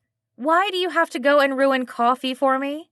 Sorry, Josie, Piper answers, not sounding at all sorry. Who knows, maybe the bug parts are what makes a cup of joe that much tastier. You just tell yourself that. I reach for my coffee, wondering if I'm brave enough to finish the rest of it. The rich aroma brings a smile to my face and calls for me to cast aside my fears. It seems possible, until an image of a 6-footed, 2-winged critter named Joe swimming in brown liquid pops into my mind. I quickly set the cup down an arm's length away. I'm going to try to forget everything I just heard and focus on the good stuff today, like how relieved I am to be back on schedule now that the toilet's fixed. And just in time, too. The final inspection's this afternoon. Oh, that's great to hear, Josie. I knew it would all come together. Thank God for Graham. He saved the day. He really did. He even cleaned up the bathroom floor after he was done. All I had to do was light a scented candle to get the place smelling pretty again. Smelling pretty? What does that even mean? Peter questions sincerely. Things can look pretty and sound pretty, but I don't know that something can smell pretty. That'd be the same as saying something tastes pretty or feels pretty. It doesn't make much sense. Pretty just means the same as nice or good. Think of a guy's locker room or a perfume shop. Which one would you say smells prettier? The locker room. Too much perfume makes my eyes water. Poor baby. It really does, Piper coos. There has to be a better example to use. Ooh, how about chocolate? Really? That's more of a pleasant smell, not so much a pretty one. You're right. Pretty doesn't quite cut it. I shake my head as I listen in on their exchange. It's sickeningly sweet how happy they are, but it's clear that the two of them are lost in their own world now. Sorry to interrupt your conversation, guys, but I need to go check on the humidifier I bought for the bathroom. I had it running all night, so it's likely out of water by now. No prob, Piper responds. Call me later, okay?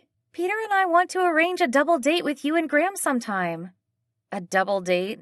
I don't know. Like I said, I really don't have time to see anyone. And if I did, I'm not sure it would be Graham. But Josie, why not? He's a great guy. I can vouch for that, Peter throws in for good measure. And he's the last person I'd call cheap. He may get his meals at Lydia's for free, but he always leaves a generous tip that covers the food and more. He does? I wince, hating the taste of humble pie on my lips. I feel so bad I called him cheap. You should, Piper exclaims. See what a good guy he is? He does seem like a good guy, but he's a plumber. And?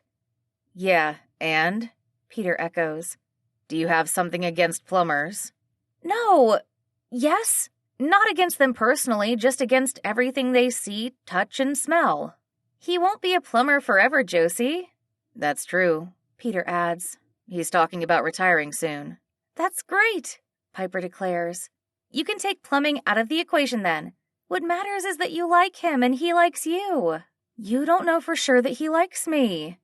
My heels, a fabulous pair of blue vegan suede ankle boot stilettos, click across the floor as I make my way to the back of the shop. I'm not completely sure that I like him, romantically speaking. He does, Peter declares. You do, Piper touts at the same time. I have to laugh. You guys are too cute for your own good, and mine.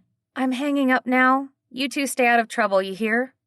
I stuff my phone in the pocket of my black slacks as my steps slow down. The banquet where Graham and I sat the other day catches my eye. My body immediately warms as I remember how commanding he had looked, with his large frame taking up half the seat, and his long legs stretched out in front of him. I can still recall the feel of his chest under my palm, strong and firm, like the rest of him. Who'd think a plumber could be so sexy? And who'd think I'd actually considered dating one? Wait, what am I thinking? I'll likely never see Graham again. His work here is done. I paid my bill in full and we said our goodbyes. If he'd wanted to ask me out, he had plenty of opportunities to do so yesterday. He has both my personal number and the shop's number. Then why hasn't the guy called me up yet? And why am I still thinking about him? Ugh. My shoulders tighten from the internal he loves me not monologue running through my head. I shouldn't be thinking about Graham like this. I'm a grown woman with my own business and a good head on my shoulders. Not a preteen pulling petals off a daisy and pining after a man she can't have. Get a grip, Josie. Focus. But what if this is your second chance at romance? What if God let your and Graham's paths cross again because he is your one true love? Oh, bother. It's never a good thing when I start talking to myself, especially about men. I end up going around in circles trying to weigh all the pros and cons. It's like a workout for my brain, only without the endorphin high. The irony of it all is that firstborns are supposed to be headstrong, independent, and take charge kind of people. I've always been the one to tell my siblings what to do and when to do things. And how. For once, it sure would be nice to have someone else tell me what to do. No. Who am I kidding? That sounds like a complete nightmare. I chuckle to myself as I pick up my pace and head down the hall. The sweet scent of apples and cinnamon greets me when I step into the bathroom. With pretty pink wallpaper, a pedestal sink, and an antique mirror with intricate etchings. This isn't an ordinary rest stop. Nope, I designed it to be bright, colorful, and elegant. A powder room like no other, with the perfect lighting, temperature, and humidity for my clientele. Which is why I splurged on a sandblasted glass ultrasonic aromatherapy humidifier that looks like $1,000,000 and takes about as many syllables to pronounce. I refill the water tank on my fancy doodad and plug it back in. I'm about to turn off the light when I hear a plink, plink, plink. The sound's coming from behind me, in the direction of the toilet. Seriously? Dread fills me, but I force myself to turn around. As soon as I do, I see it. A small puddle of water around the base of the toilet. No! He was supposed to have fixed it! It looks like I'm making the first move after all. I pull out my phone and dial Graham's number. Hello, you've reached Duty Calls Plumbing. We're professional, affordable, and we always leave the seat down. Please leave a message about your leak and we'll call you back about taking a peek. Thank you and have a great day. Great day, my stiletto. I can't wait to give Graham a piece of my mind. Chapter 8. Graham. Love is a fire, but whether it is going to warm your hearth or burn down your house, you can never tell. Quote by Joan Crawford. Graham, this is Josie. The toilet you claim to have fixed is still leaking. Call me back ASAP. Better yet, I'd appreciate you coming down here to check it out. Now, please. The inspector's coming at 4:30. Lord have mercy. My jaw clenches as I check the time on my phone. 11:40. The time of Josie's voicemail was 8:20 this morning, 3 hours and 20 minutes ago. Soon to be 3 hours and 21 minutes from the snarl in her voice, I'm surprised she hasn't hunted me down yet. But knowing Josie, an animal shelter would be the last place she'd go to look for me. The woman can't even handle a fly. I knew she was squeamish, but her sensitivity is out of this world, maybe even from another galaxy. I'd bet my bike that the smells in this place alone would turn her face Hulk green, which would be a shame because she has the prettiest rosy pink complexion I've ever seen. I sigh loudly. It's also a shame that I've lost my chance to go out with Josie again. I've surely fallen out of her good graces, whatever little I'd been in to begin with. She's no longer the starry-eyed 12-year-old who thought I was the coolest thing since the Walkman. You all right? The low, raspy voice belongs to my dad, Graham Kendall Sr.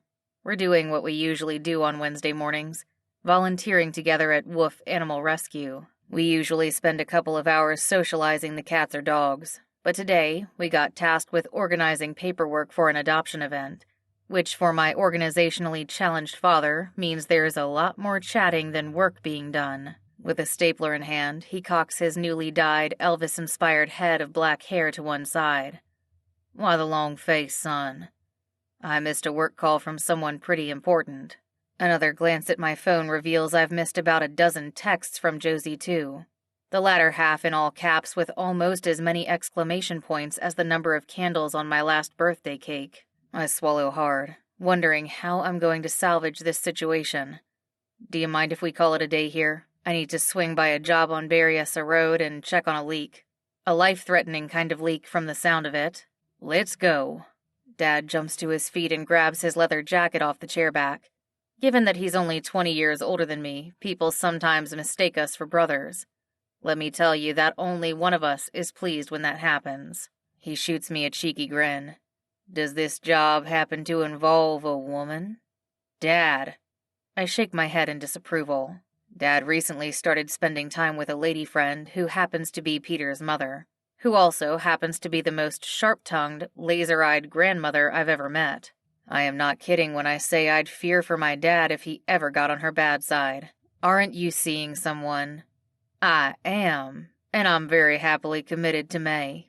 I'm asking for your sake. He wiggles his caterpillar-like brows up and down. So does it? Does it what? Does the job involve a woman? I bristle loudly. My father still likes to poke his nose into my business, regardless of how much gray hair is on my head. For the record, it's more than his. I roll my eyes and answer, yes, the customer is female. Oh, now we're getting somewhere. Speaking of, when was the last time you got kissed? Dropping my gaze to the table, I start gathering the unstapled forms together into an envelope. My neck grows warm under the collar of my flannel shirt as I sense him waiting for an answer. Usually, I avoid this topic at all costs.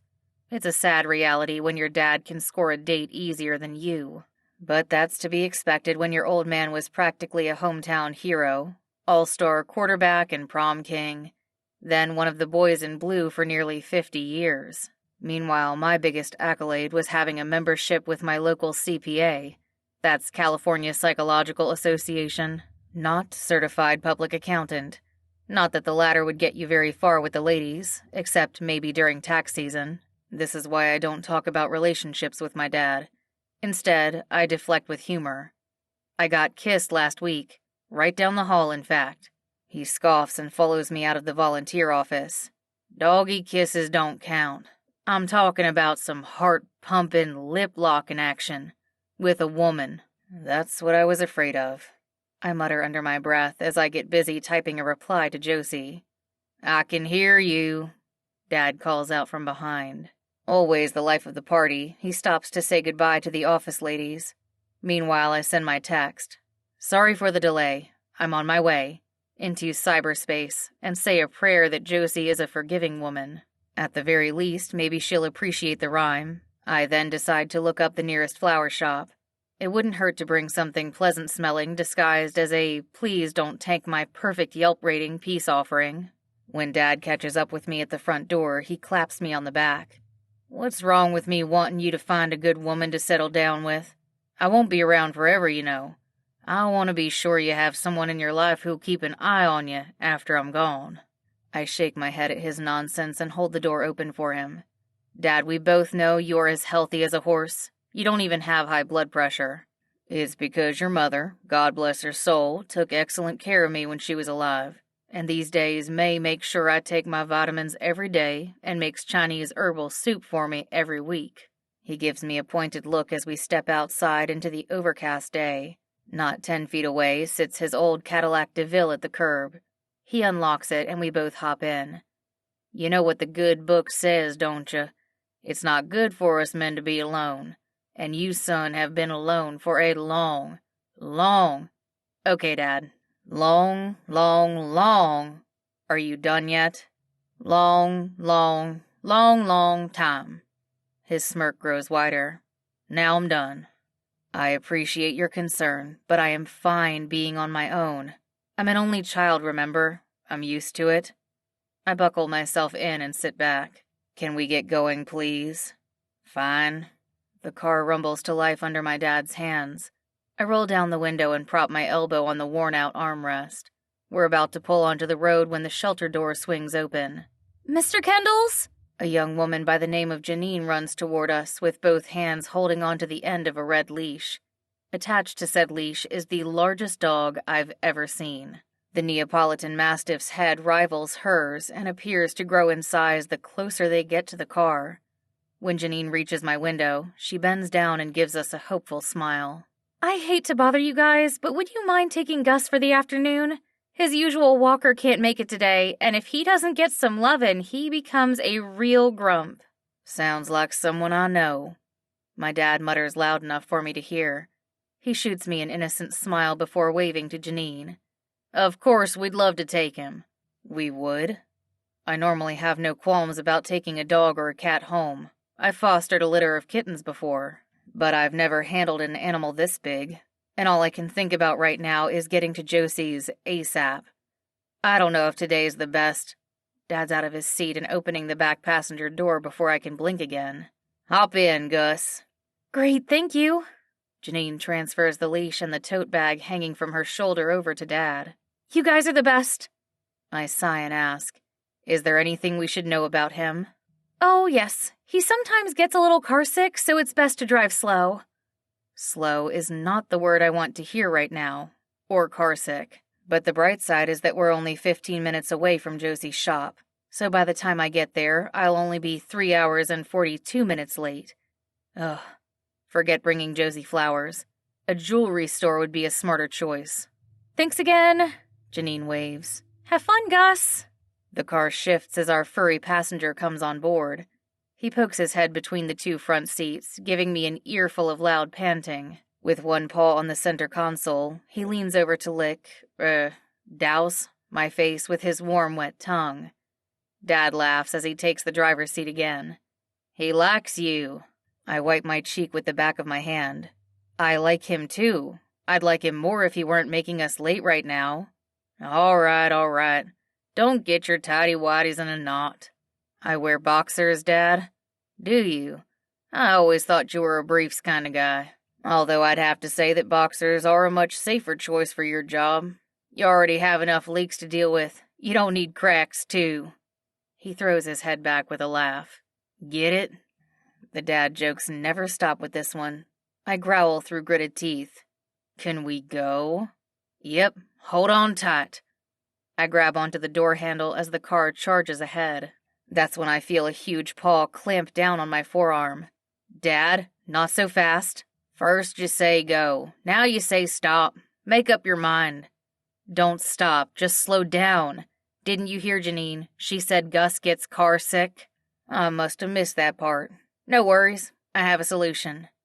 Dad eases off the gas pedal, then opens his window a few inches to match mine. That'll help balance the air pressure inside the car with the pressure on the outside. I'll crank up the AC too. Ventilation is the key to curbing nausea. You'll see. The only thing I do see are Gus's nails digging into my sleeve as he holds on for dear life. He rests his muzzle on my shoulder, scorching my ear with his hot breath. I give his paw a reassuring pat. Hang in there, buddy. It's a short ride. Gus whimpers, the sound cutting through the air like a siren in the distance. With each passing mile we drive, it grows louder and louder until it's a full-on howl. An ear-splitting howl. Dad groans. Do something, Graham. You're a shrink. Try your mumbo-jumbo stuff on him.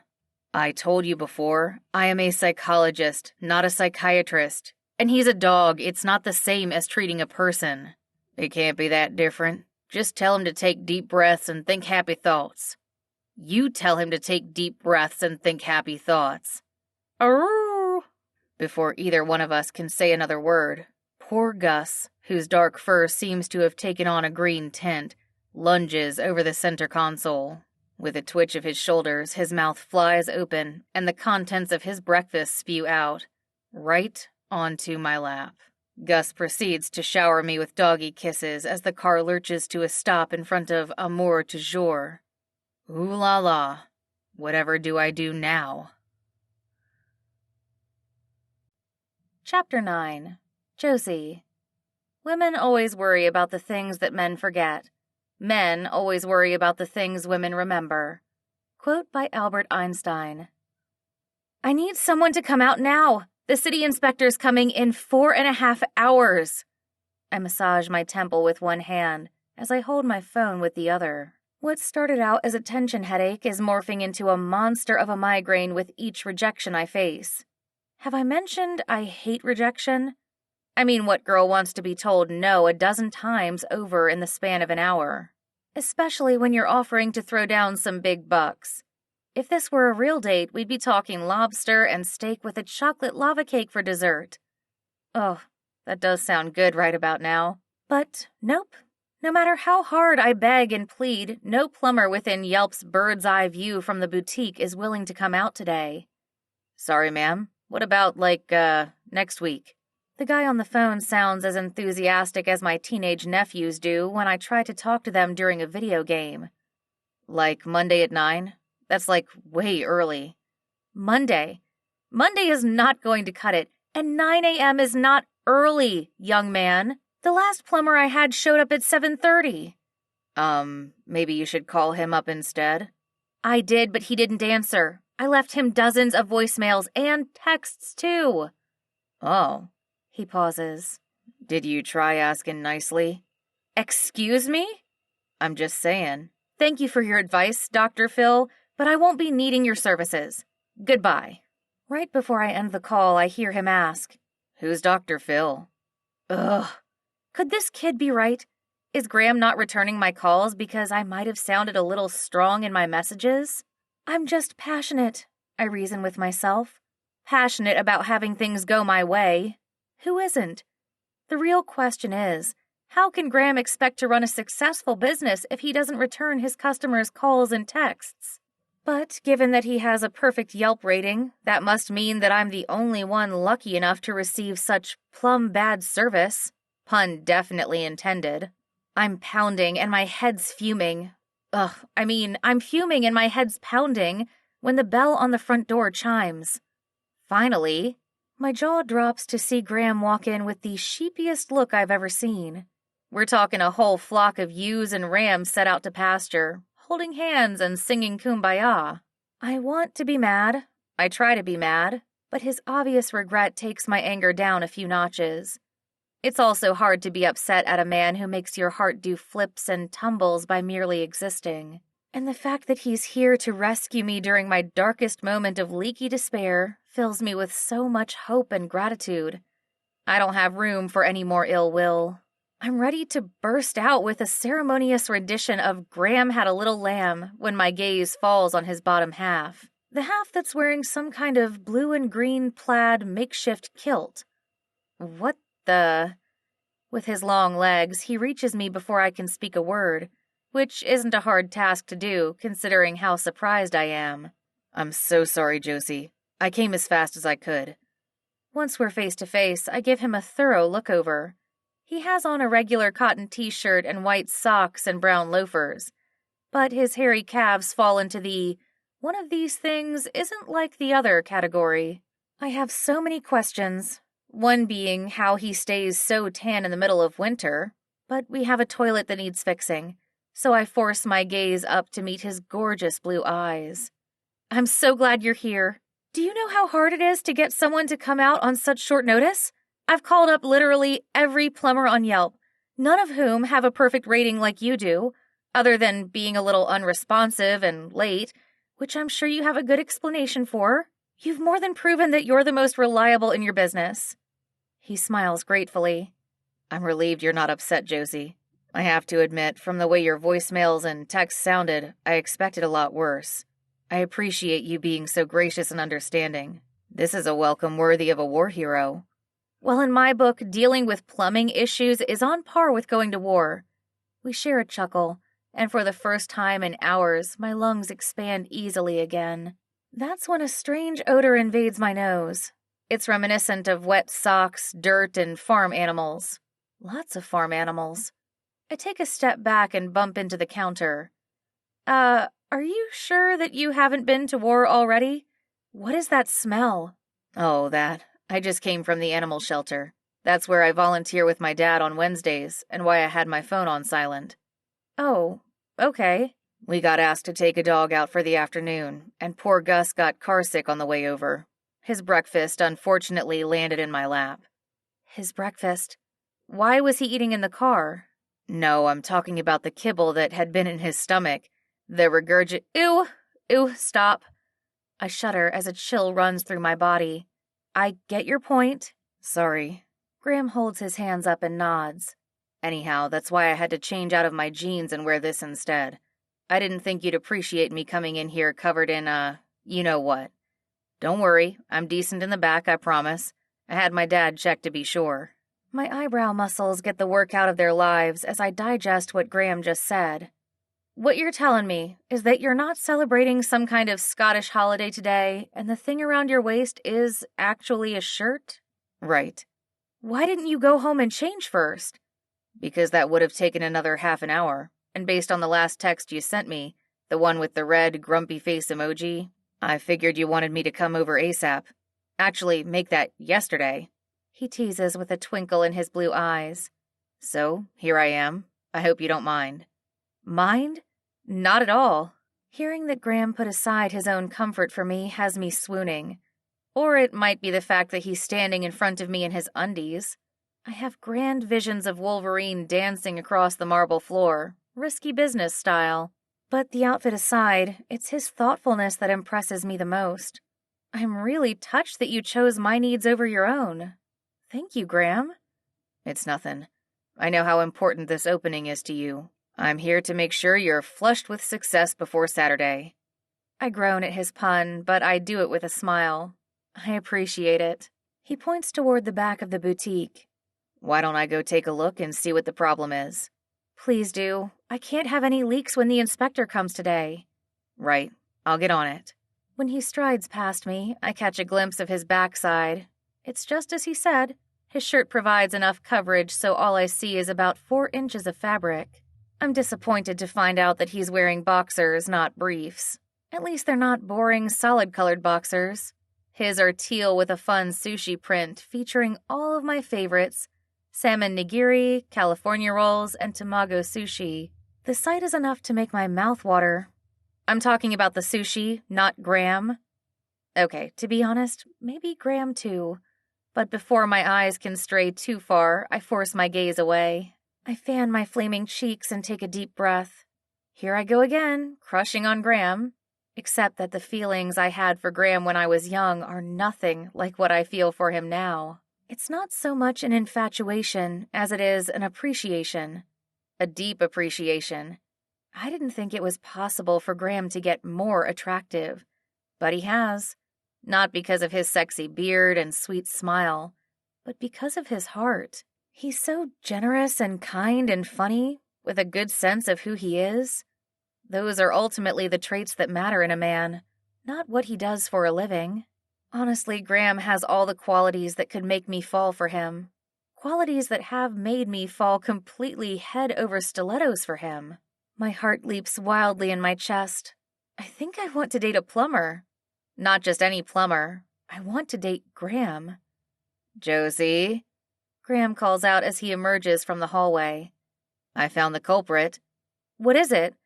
I hasten my steps to meet him. How bad is the leak, and how long will it take for you to fix it? There is no leak. What you have is a sweaty toilet. Oh, what? Condensation. When warm, damp air hits the surface of something cold, like the base of a toilet, condensation forms. I gasp. It's the humidifier, isn't it? Bingo. I'm afraid it's gotta go. But the air.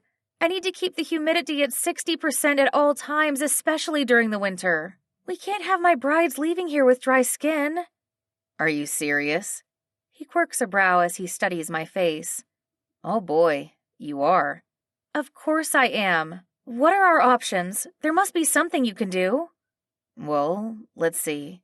He rubs his chin as he thinks. We could use a drip tray. It's like a coaster for the toilet. Not the prettiest fix, but it's cheap. I place my hands on my hips and give him a try again look. We could install an anti-sweat valve, but that'll only work if we have easy access to a hot water line. Otherwise, we'll have to open up the wall. My hand flies to my chest. If I had pearls on, I'd be clutching them right now with my damp hand. Apparently, the toilet's sweaty condition is contagious.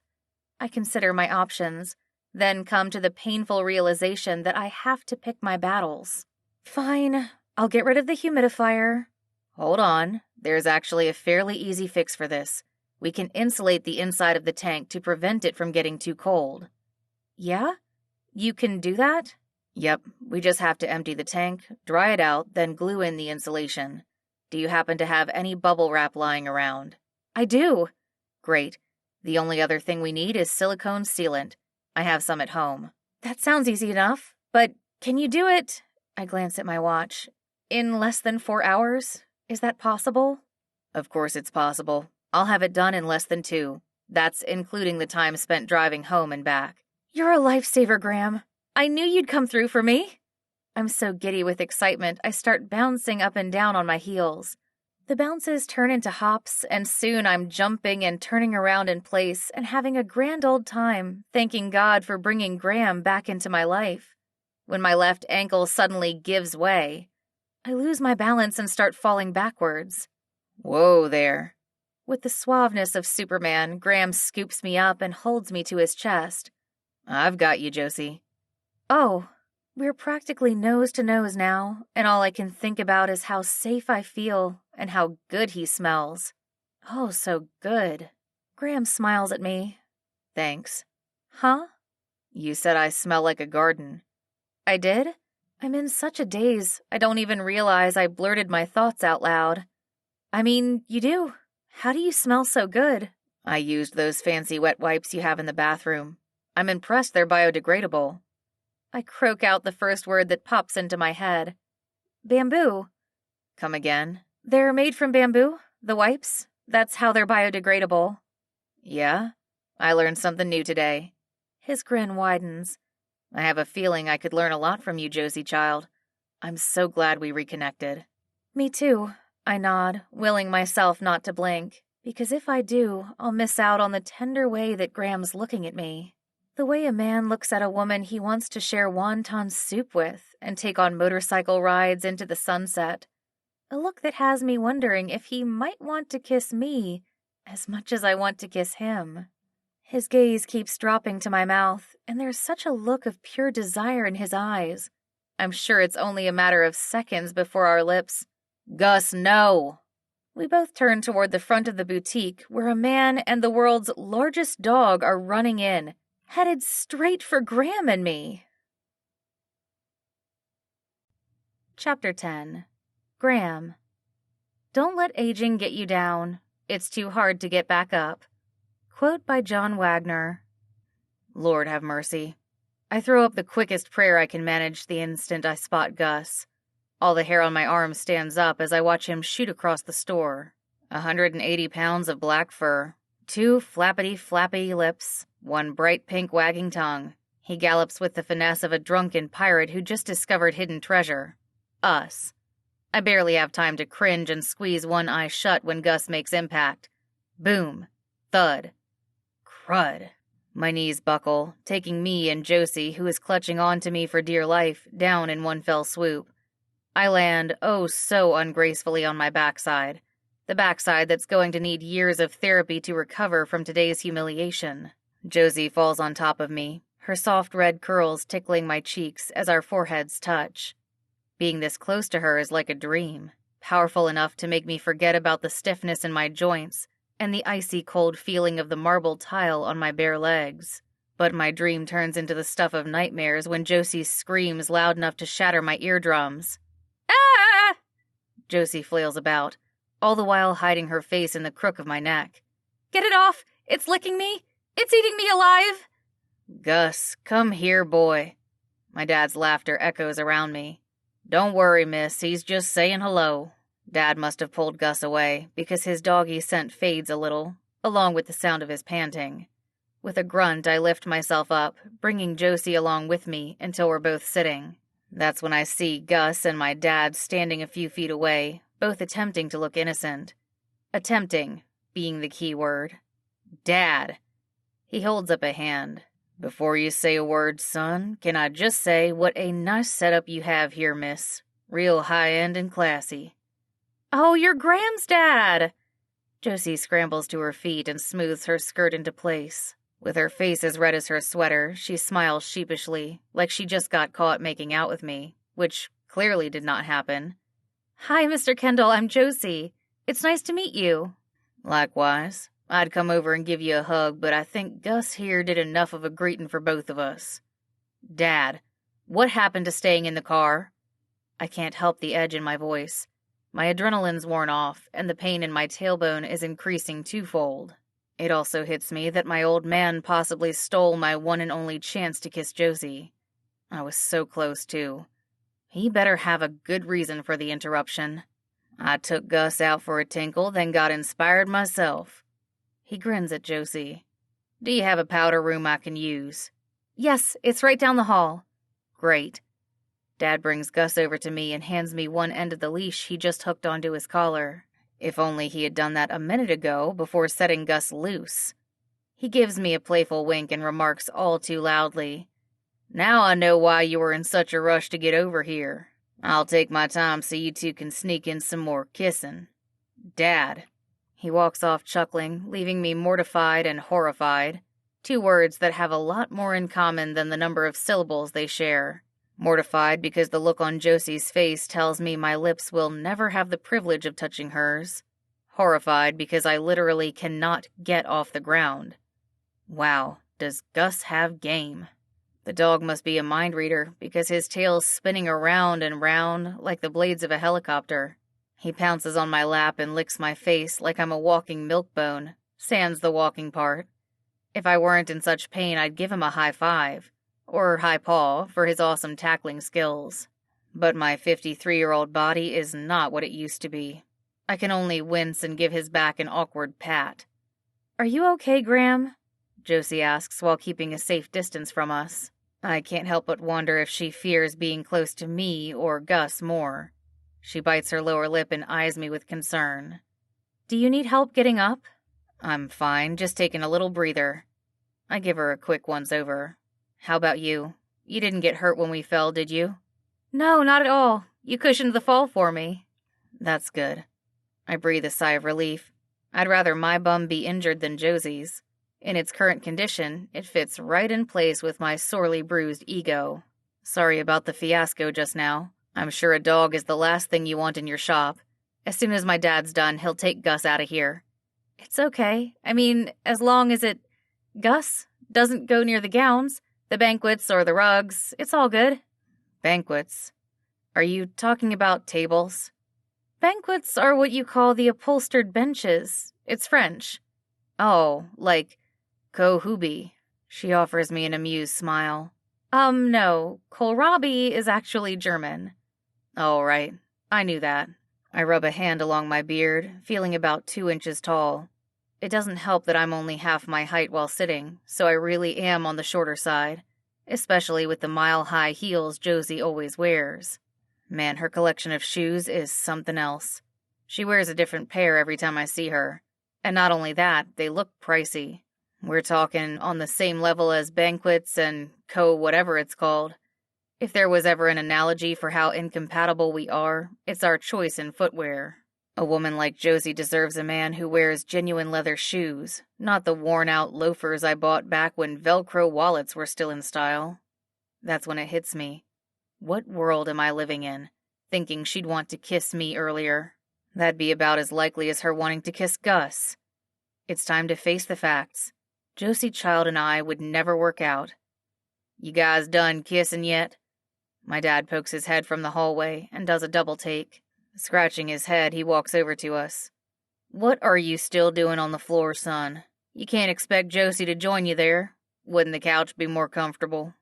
I roll my eyes, choosing to ignore his kissing comments. It's called a banquet, Dad. A ban-who? Never mind. I hand him Gus's leash so I can attempt to get up. My tailbone still throbs enough to send my heart racing, but I force my limbs into action. The quicker I stand, the sooner I can shake off the pain and get to work. Anything to get out from under Josie's and my dad's watchful eyes. Even old Gus, with his head cocked to one side, seems mesmerized by my every move.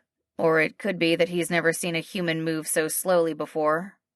Graham, you're hurt! Josie rushes to my side and grabs a hold of my elbow to lift me up. Here, lean on me. Thanks, but I've got it. My voice comes out gruffer than I intend, causing Josie to step back. I try to smile to soften the delivery, but it's hard to express any happiness when your backside has seen better days. Not literally, of course. It's not usually this exposed, and neither am I. I hate feeling so out of control, but I don't think they have manuals on how to look dignified when you're pantsless and helpless in front of the woman you like. All I know is that my poor bum and I want to hide away in a dark place where we can wallow in self-pity with a soda, a bag of chips, and a marathon of American Chopper. Oh, and pants. I can't forget the pants. I finally get myself standing on both feet, although my posture is wanting. The best I can manage is a slouch shuffle combo as I aim my feet in the direction of the entrance. With my hands on my lower back, I take a tentative step forward, then a few more. Each movement makes me wince, but at least I'm mobile. Hey, son, my dad pipes up. I just remembered I have a cane in my trunk. May used it when she sprained her ankle. I'll go get it for you. What? No, I don't need a cane. Before I can protest further, my dad and Gus run past me toward the front door.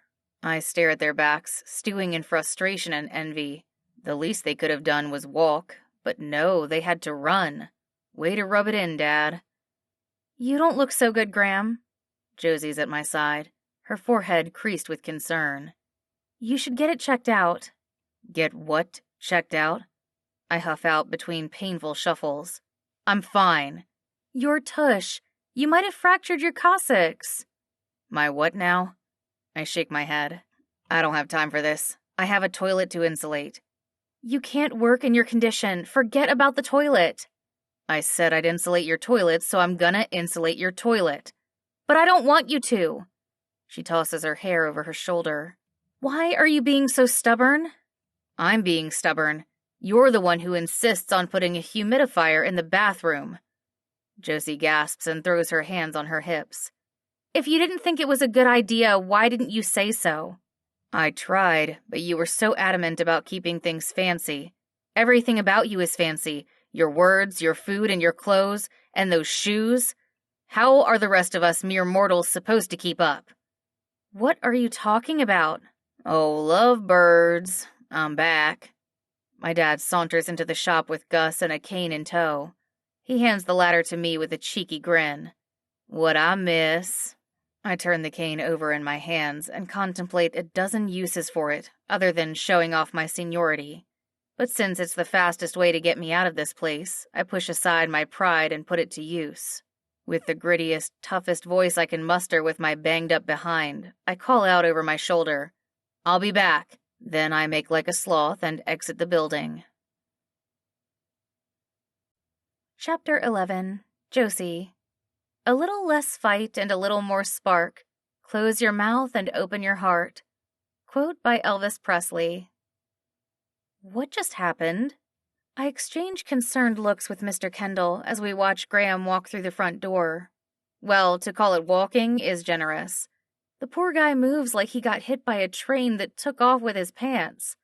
It's not a bad sight to witness. His backside, I mean, not the limping. Yet, even with his injury, he's still the most sexy, attractive man I've ever met. Make that the most sexy and attractive, grumpy man I've ever met. I don't get it, I wonder out loud. Is he always this stubborn? Graham? His dad nods. Only when he cares. From the looks of it, he cares an awful lot about what you think of him. You seem to have gotten under his skin, in a good way. I'm not sure about that. He couldn't wait to get out of here and away from me. I cross my arms and sigh. And to think that we'd almost kissed. Or did I make all of that up in my head? Because from what Graham just said, he couldn't care less about me and my fancy things. He even dissed my shoes. My heart sinks as I stare at my feet. I don't suppose I'm his type after all. Listen, Josie. Mr. Kendall gives me a kind smile. He's an older, hipper version of Graham, with his tight jeans and slicked back hair. My boy didn't have an easy childhood. His mom and me, we weren't around much. Graham had to learn how to take care of himself and things around the house. That's how he picked up his plumbing skills. Those were the days before the internet, you know, so a lot of it was through good old trial and error. I had no idea. An image of little Graham wearing gloves and tinkering with tools pops into my head. He must have been so cute. I mean, capable. He was both. Graham was such a good boy. Never gave us any trouble. But, the kids at school weren't so nice. They made fun of his clothes and shoes, even the food he brought for lunch. No, that's terrible. Darn right it was terrible. I had to sit him down one day and have a heart-to-heart. He takes a step toward me, his solemn expression urging me to pay attention. Even Gus cocks his head to the side and fixes his eyes on Mr. Kendall. I said to him, Graham? Go on. What did you say? I said, Graham, I know those kids have got you all shook up with them being hound dogs, but don't be cruel. You gotta take what they give you and return to sender. Shake, rattle, and roll off those bad vibes. Get yourself out of that heartbreak hotel and tell yourself it's now or never. Be the bossa nova baby that I know you are. Then I took him out for ice cream and the rest is history. He decided to become a child psychologist so he could help children. Both those who bully others and those who get bullied. Wow. That one word sums up everything I just learned about Graham, not to mention his dad's touching pep talk. There's something oddly familiar about it. I can't quite pinpoint what. But I love how it's so full of grace and tenderness. With Mr. Kendall as his father, it's no wonder that Graham is such a stand-up guy. A guy sweet enough to humor my request for a perfectly humid bathroom. Someone who puts other people's needs above his own. A man who risked his behind, quite literally, for mine. But no more. I purse my lips together as determination runs through my body. If Graham's not going to see to his own needs, then I will. He's not going anywhere near the boutique's toilet today, not if I can help it. Mr. Kendall, I appreciate you telling me what Graham went through. It really helps me understand him better. Of course. I hope you won't hold his grumpiness against him. He can usually charm the pants off his customers, but, I'm afraid that's hard to do without pants of his own. He laughs and slaps his leg. Now I better mosey on out of here. I gotta get Graham home, then get Gus back to the shelter. Thank you for letting me use your powder room.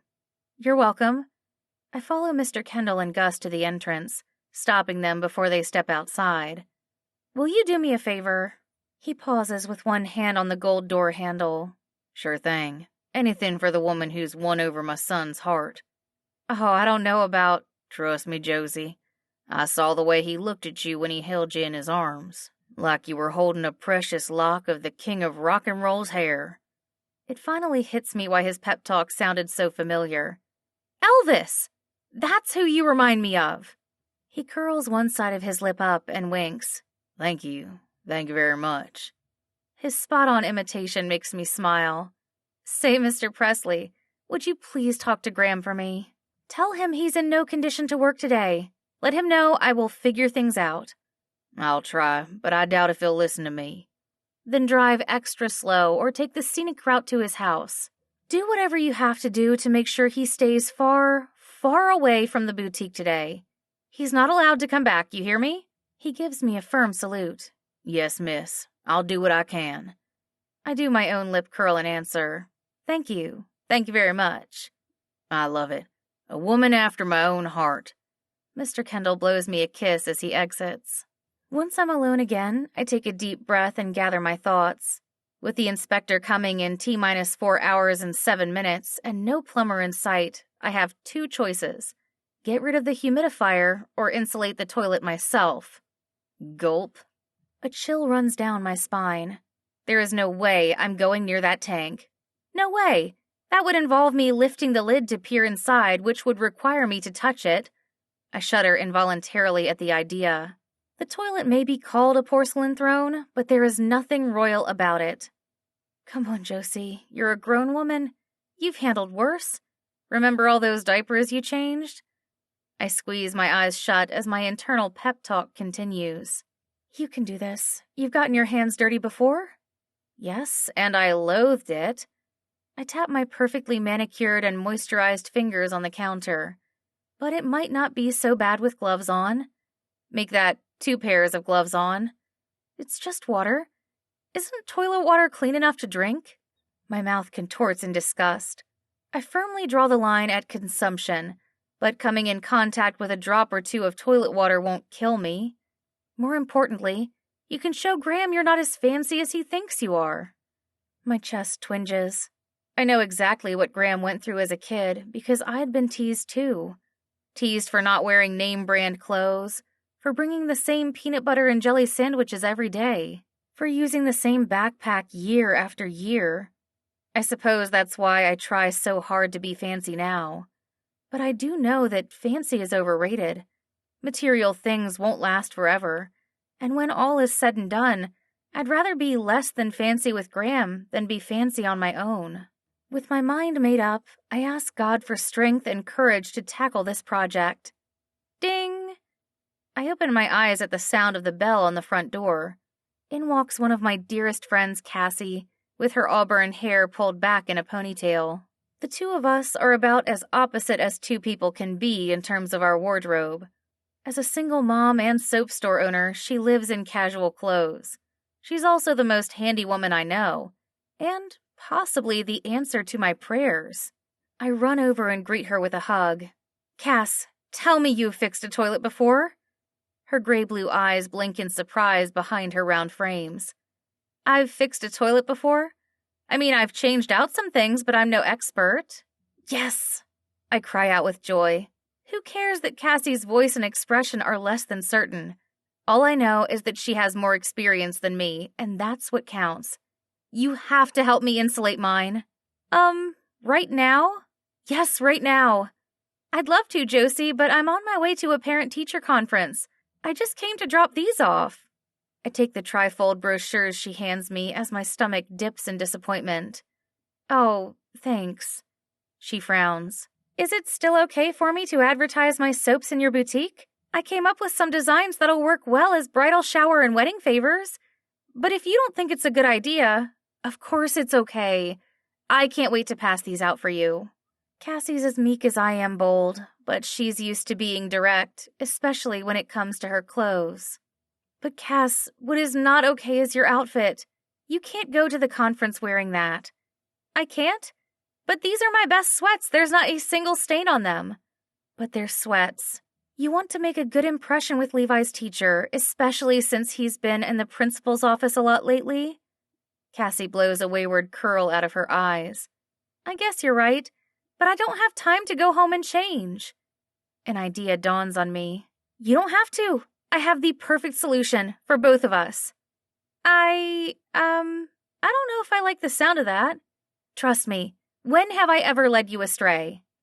Sophomore year. You made me try on your 5-inch heels and I twisted my ankle. Then you'll have no problem with 4-inch ones. I pull Cassie toward one of the dressing rooms and follow her inside.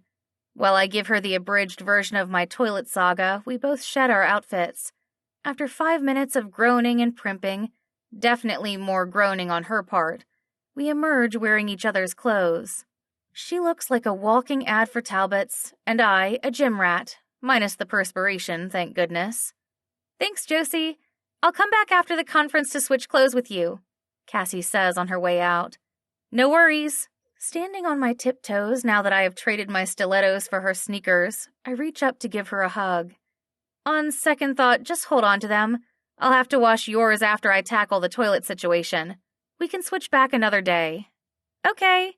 Standing in the doorway, she grins as she gestures at herself, then at me. Wait till I tell the girls about this. They're never going to believe you wore sweats. Or that you wore a skirt. Let's take selfies later and text them to each other. Deal. Bye, Josie. She waves, then turns to hobble down the walkway. I'm about to close the door when I hear a man call out. Hello? Graham. His familiar voice makes my body heat up, both in good ways and bad. I'm so happy he's back, but also downright upset that he came when I told him not to. I shield my eyes from the afternoon sun until I see his handsome, bearded face come into view. He's no longer using a cane, but his steps are slow and stiff, which means he's still in pain. My voice shoots up an octave as I exclaim, What are you doing here? You're supposed to be at home resting. He gives me a thorough look over, taking in every inch of my outfit with his wide blue eyes. His brows pinch together, then his mouth falls open. Who are you, and what have you done with my Josie? My Josie? Well, love me tender. I sure do like the sound of that. Chapter 12. Graham. True love comes quietly, without banners or flashing lights. If you hear bells, get your ears checked. Quote by Eric Segal. I can't believe my eyes. Did falling on my backside affect my vision too, or is the woman wearing sweats and sneakers really Josie Child? I step inside the shop and come face to face with the vision in pink. Her red hair is tied back, revealing a pair of big brown eyes. She takes a step forward and fills my senses with her intoxicating scent. I swallow hard. This woman looks like Josie, smells like Josie. But how can this be Josie? What's going on here? I could ask you the same thing. Your dad was supposed to keep you away from the boutique. He told me to come back. What? He said he was trying reverse psychology on me. It backfired, obviously. I chuckle as she groans. But I'm glad it did, or else I wouldn't have gotten to see you like this. Look, we match. She glances down at my gray sweatpants. We do. Did you just pick that up from the store? The tag is still on them. Yep. I pull out a couple of items from my pockets. I got silicone sealant and some Tylenol, too. She shakes her head in disapproval. You shouldn't have. Oh, I definitely need the pain relief. I'm not as limber as I used to be, Josie. That's not what I meant. Her eyes flash with fire. I was going to get the sealant and insulate the toilet so you wouldn't have to. That's why you're dressed like this?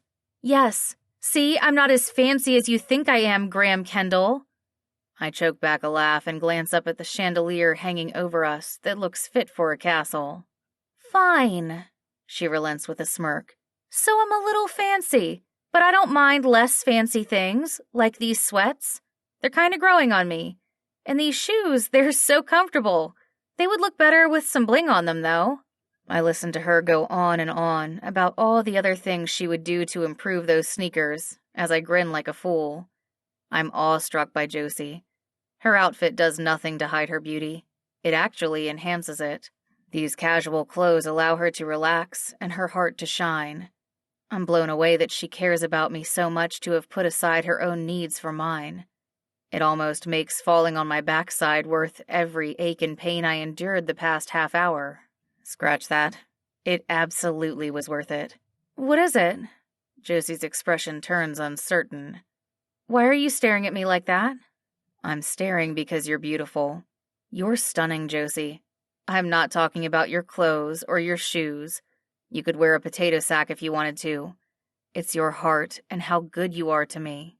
Even as a kid, you were watching out for me, sharing your cookies, saving me a seat at the dinner table, making sure the fridge was stocked with my favorite soda.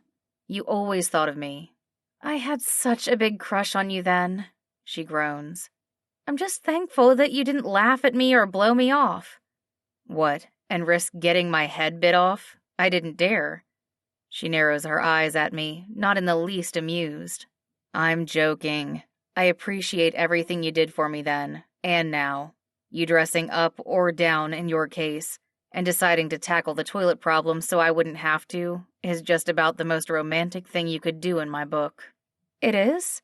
Absolutely. She taps a finger against her mouth.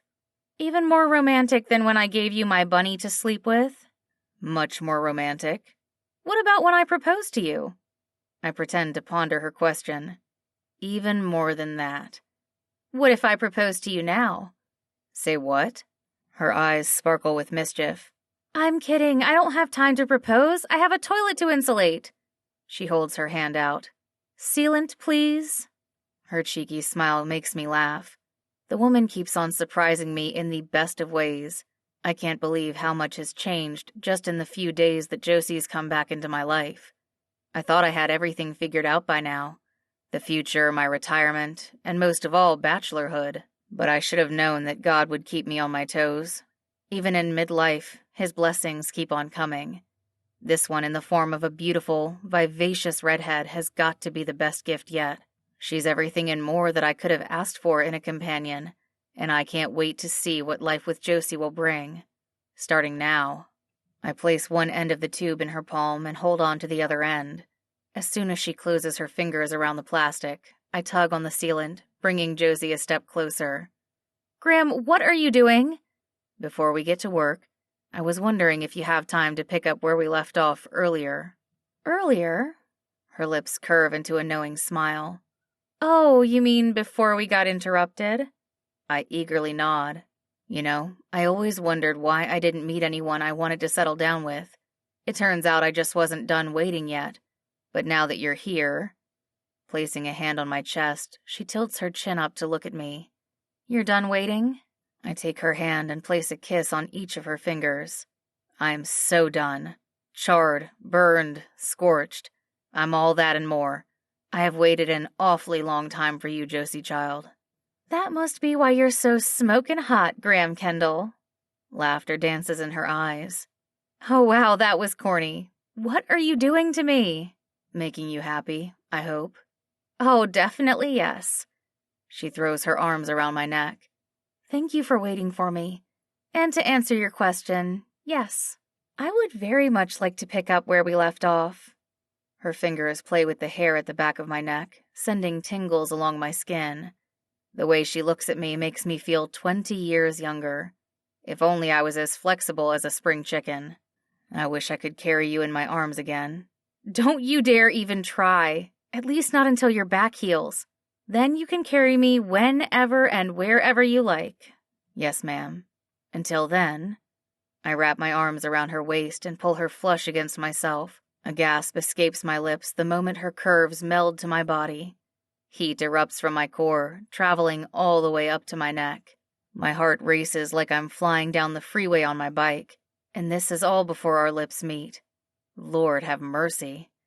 I dip my head and press my mouth to hers, gently and tenderly. This moment, years in the making, is everything I could have hoped for. I take it all in, enjoying the way Josie matches each movement and gives more in return. Just when I think it couldn't get any better, she takes the lead and deepens the kiss.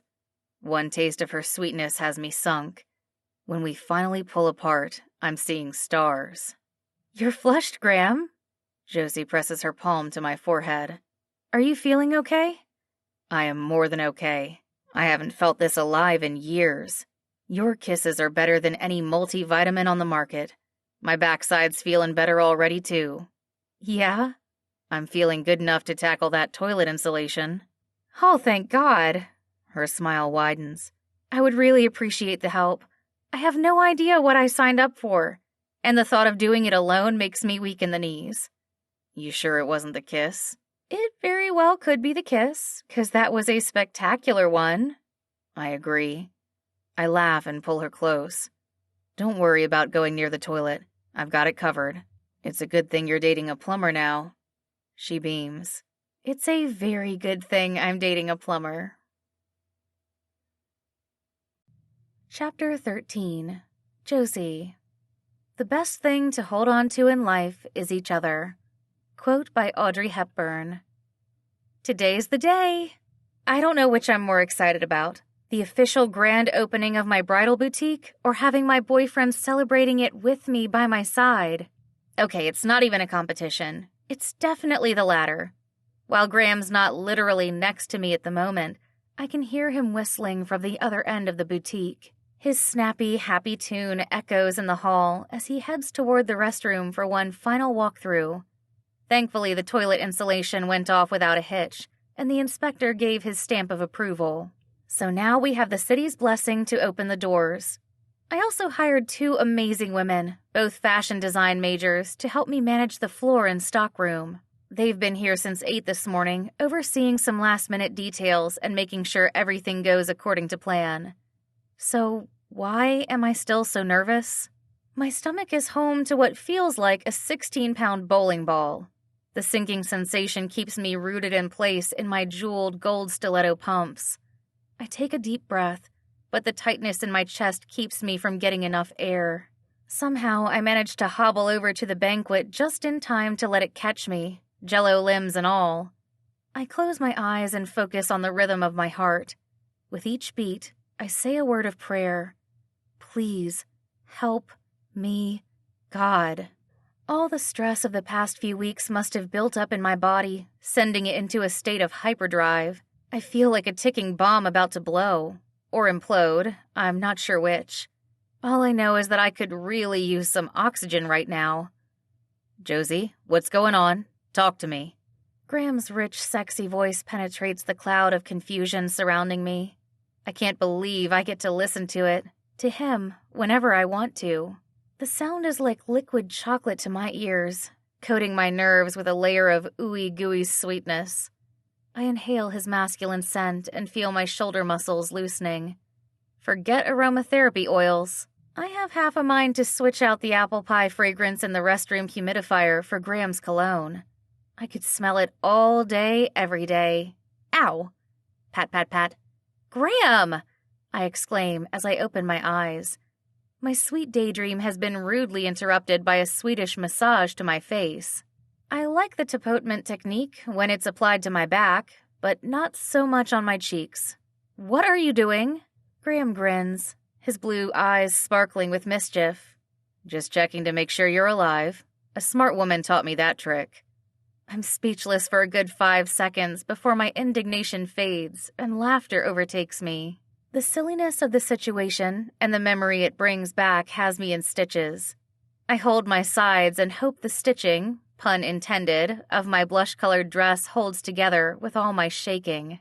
Who would have thought a few days ago that I'd be on the receiving end of my own medicine? Tears fall fast down my face as I give in to the humor of the moment. It's a good thing I wore waterproof mascara today, but even if I hadn't, I wouldn't mind having raccoon eyes. I love that God's so gracious to give me a man who doesn't take life, or me, too seriously. The book of Proverbs is right. A joyful heart is good medicine. By the time I catch my breath, I feel lighter and happier. I grab both of Graham's hands and squeeze them. Thank you for that. I was starting to get overwhelmed and feel like I couldn't breathe. I'm a lot better now. You may have had the beginnings of a panic attack. His brows furrow as he studies my face. Was your heart racing? Do you have chest pain and feel faint? Yes, and yes. Sweating and hot flashes? Are you talking about anxiety, or have we moved on to perimenopause? If it's the former, it's a no. The latter is a whole different story. Graham chuckles and pulls me into his arms. He holds me close and cradles the back of my head with one hand. With his other hand, he rubs my back, creating a gentle, lulling sensation. Coupled with the heat from his body, the movement is enough to send me into a state of total relaxation. Never mind about stuffed bunnies. Teddy bears are where it's at, and Graham's like my own life-size version, with muscles. I release a happy sigh and melt into his embrace. After another minute, he pulls back to look me in the eyes. Want to tell me what's worrying you? I sigh. There wasn't a specific worry per se, more like a culmination of them. It was the whole process of getting to this day. Everything from setting up the utilities for this place to making sure all the merchandise arrived on time. Not to mention arranging all the advertising and making 24 phone calls this week alone for various reasons that I can't seem to remember right now. I see. I narrow my eyes at Graham. Are you psychoanalyzing me? He smiles at me sheepishly. It's a hard habit to shut off. Do you mind? Do I mind? Not at all. I've always wanted to date a man who knows exactly what's going on inside my head. Oh, no, Josie. I am no mind reader, believe me. I've just learned how to spot signs and patterns in people's behaviors and thoughts. And what you're exhibiting is a type of fight or flight response to all the stress you've been dealing with. Your body's finally reached its tipping point. In the future, you'll need to pay attention to your body's signs so you don't get to this state. He places his hands on my shoulders and softens his expression. I know you don't want to hear this, but it's okay to ask for help. You don't have to do everything on your own like you used to when you were 12. It's time you let other people take care of you, too. A lump forms in my throat as his words hit too close to home. I start to shake my head, intending to tell him that my MO has worked well all these years. But I can't bring myself to say it. Graham's right. My girlfriends are right. I've relied on myself far too much and for far too long. It's a shame considering all the wonderful friends that God has placed in my life. Friends who truly care about me. Yes, letting people close will involve me adjusting my expectations and trusting them, which is so not in my nature. But maybe I can give it a try. For my health's sake, I need to give it a try. Let's just hope it doesn't kill me. I take a deep breath, then mumble, "You're right." Sorry, what did you say? I said you're right. The way I've been relying on myself, it's not good for me. It's time I made a change. Graham stares at me unblinking. I wonder if there's something wrong with his hearing when he finally speaks up. You have no idea how happy I am to hear that. It takes a tremendous amount of courage and faith to change. I'm proud of you, Josie. I'm kind of proud of me, too. I guess you can teach an old dog new tricks. Hey, who are you calling old? If you're old, then what am I? Mature, wise, well-baked. He gives a loud humph. But you still think I'm hot? Most definitely. Good. The corners of his eyes crinkle as he grins. Well, since I'm the older, wiser one, you can count on me to share all of my wisdom with you. I'm going to support you however I can, Josie. You don't have to do life on your own anymore. You have me now. I know, Graham. And you have me. We'll take care of each other. I emphasize my promise with a firm nod. I'll help you to take your vitamins every day and to also keep up with your annual exams. And if anyone tries to mess with you or your business, they'll have me to deal with. Oh boy. His eyes light up as he chuckles. I think it's safe to assume that you're feeling whelmed now. Did you say whelmed? I did. What in the world is whelmed? I've heard of overwhelmed and underwhelmed, but never just whelmed. That's what I call the state in between those two.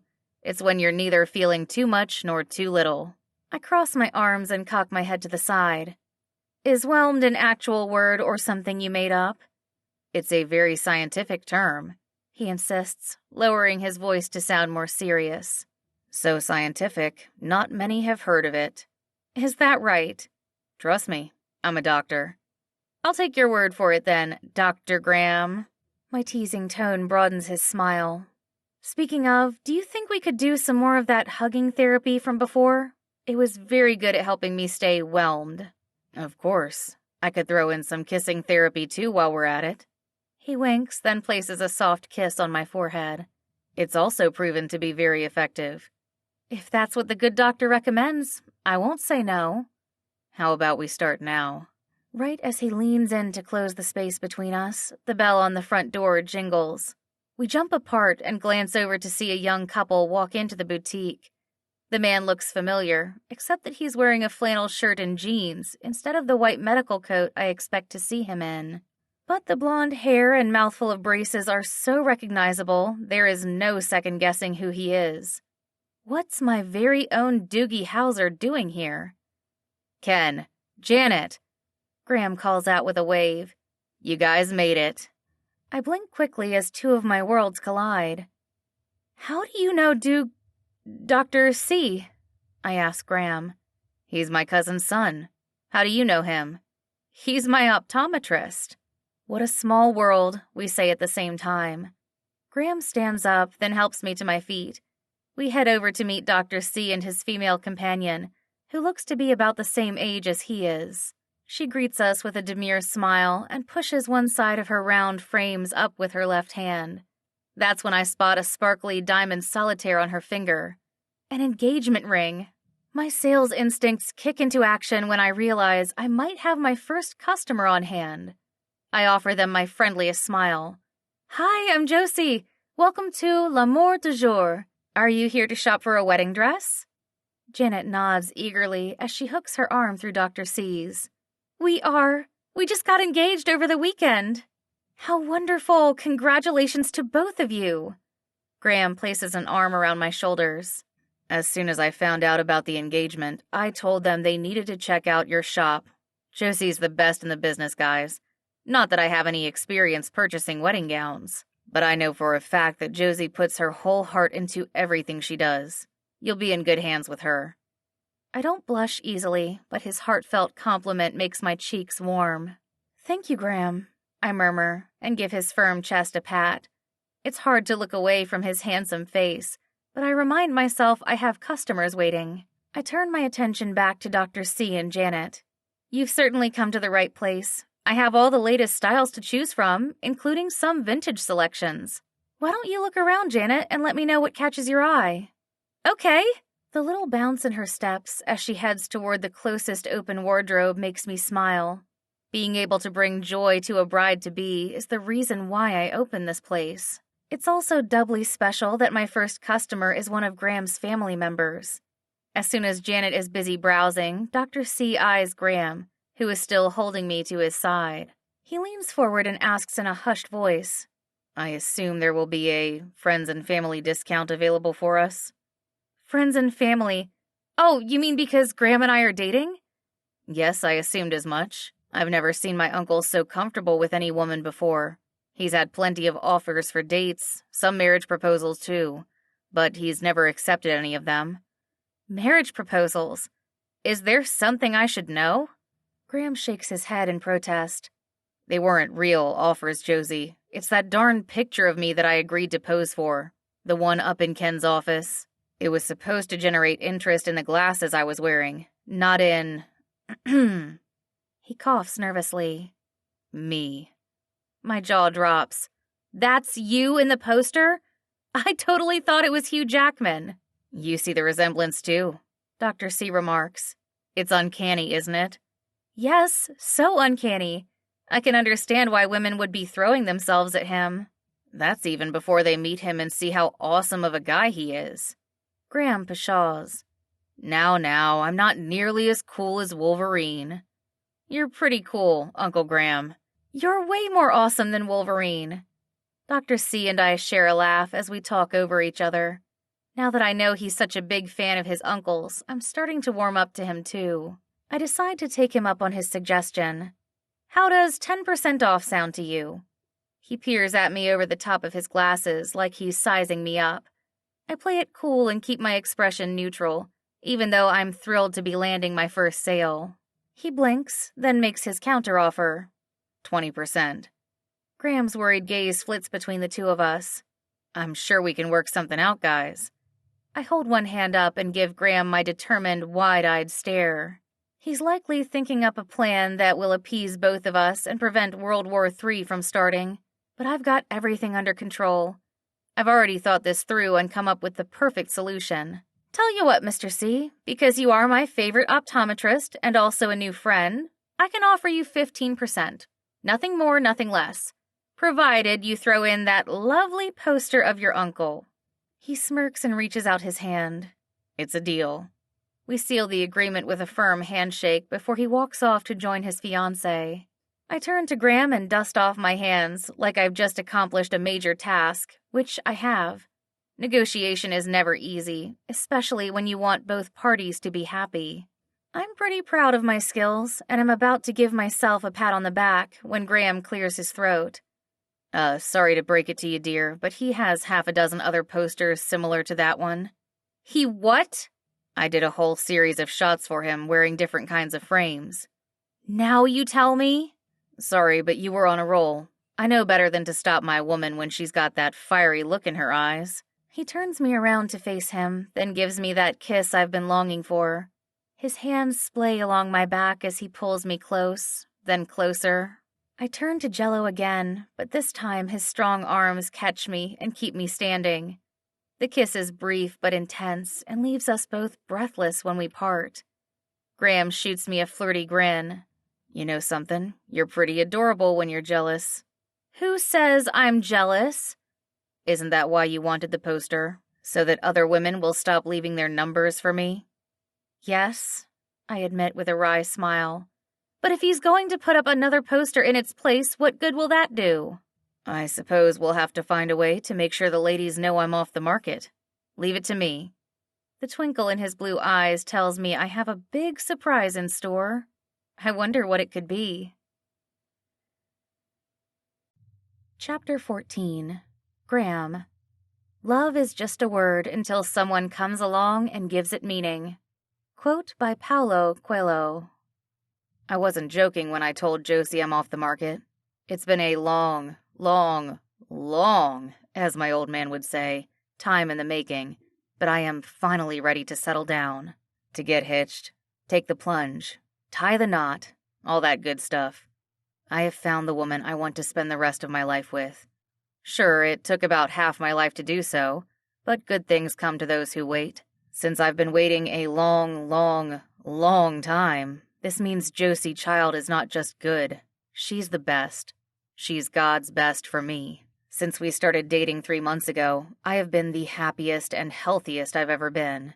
She's taught me how to cook so many new dishes, and we have the best time in the kitchen together. Our favorite thing to make is the kohlrabi one using that Girl Sue's method, which I realized is the equivalent of giving food a hot tub to sit in. The result is tasty, but I still prefer dunking my vegetables in oil. So Josie and I found a compromise. The air fryer. It's become my most prized appliance. We use that baby to make all kinds of veggie chips, especially potatoes.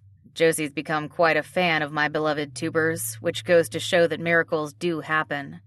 When we eat out, however, we usually choose Chinese. Asian Pearl Restaurant has become our special date night destination. Lydia always puts us at the table where Josie and I sat the first time we came for lunch, which is where we are seated today on this first Friday in March. Except that today is not just any date night. Today's the day I'm going to ask Josie to be my wife. Be still, my racing heart. Are you feeling okay, Graham? Josie peers at me over the top of her menu. You look kind of flushed. I'm good. I lift my menu higher, even though I'd rather be gazing at Josie instead of photos of chow mein. She looks beautiful today, wearing a light green top that complements her red hair. She's a vision to behold, especially when she has her reading glasses on. The cat eye frames with rows of Swarovski crystals along the tops and sides suit her face and her personality. There is something about her sexy, studious look that makes me want to lean over and kiss her, but I resist the urge. I concentrate on breathing instead. In and out, up and down, round and round. That last bit is actually my stomach lurching and twisting as my nerves take over. I've never felt so unprepared before, not even when I showed up to my first plumbing job without my tools. At least that time the homeowner had a plunger I could use. Right now I have no backup plan, only sweaty palms and a dry mouth. It's too bad I can't switch those two around. I take a gulp from my glass of water to help the latter situation, but end up choking on the ice-cold liquid. A coughing fit overtakes me, adding to my already uncomfortable state. The last thing I want is for Josie to worry, but it's too late. Graham! Josie rushes over to my side of the table and starts patting my back. Make that slapping my back. My woman is strong, there is no doubt about that. Are you okay? Can you breathe? Talk to me. I wave my paper napkin in the air, hoping she'll see it as a white flag of surrender, but nope, she is still pounding away on my back. That's when a woman hops up from the table next to us and inserts herself in between Josie and me. No, you're hitting him too hard, she exclaims. My mama knows what to do. Mama, come here. I'm coming, dear. What in the world? I finally get my coughing under control, only to almost choke again on the surprising scene unfolding before my eyes. The two ladies coming to my rescue, they are both from my church. With matching floral blouses on, they hover over me, filling the air with scents of cinnamon and vanilla. The younger woman is known for her cookies. Delicious ones, I might add, which she gifts me every Sunday, along with photos of her mother taped to the bottom of the plate. While her mother is a fine woman and pleasantly photogenic, we don't have much in common besides being born in the same decade. But that doesn't stop Mrs. Bronson from showing her concern for me. Mr. Kendall, she shouts into my ear. What you need is some good old-fashioned mouth-to-mouth to get those lungs pumping again. Yes, you show him, Mama. Her daughter cheers from my other side. Don't worry, my mama used to be a nurse. You're in good hands with her. Don't you fret. I'll have you breathing like a newborn baby in no time. Thank you, I managed to splutter. But I'm fine. There's no need to be polite, Mrs. Bronson exclaims with glee. I'm happy to help. Let me get a closer look at you. Beads of sweat sprout on my hairline as Mrs. Bronson takes hold of my shoulders. Her small fingers latch onto me like those metal claw cranes at the arcade. She comes closer and closer until I can see my expression in the reflection of her glasses. My very horrified expression. How in the world did I get into this position?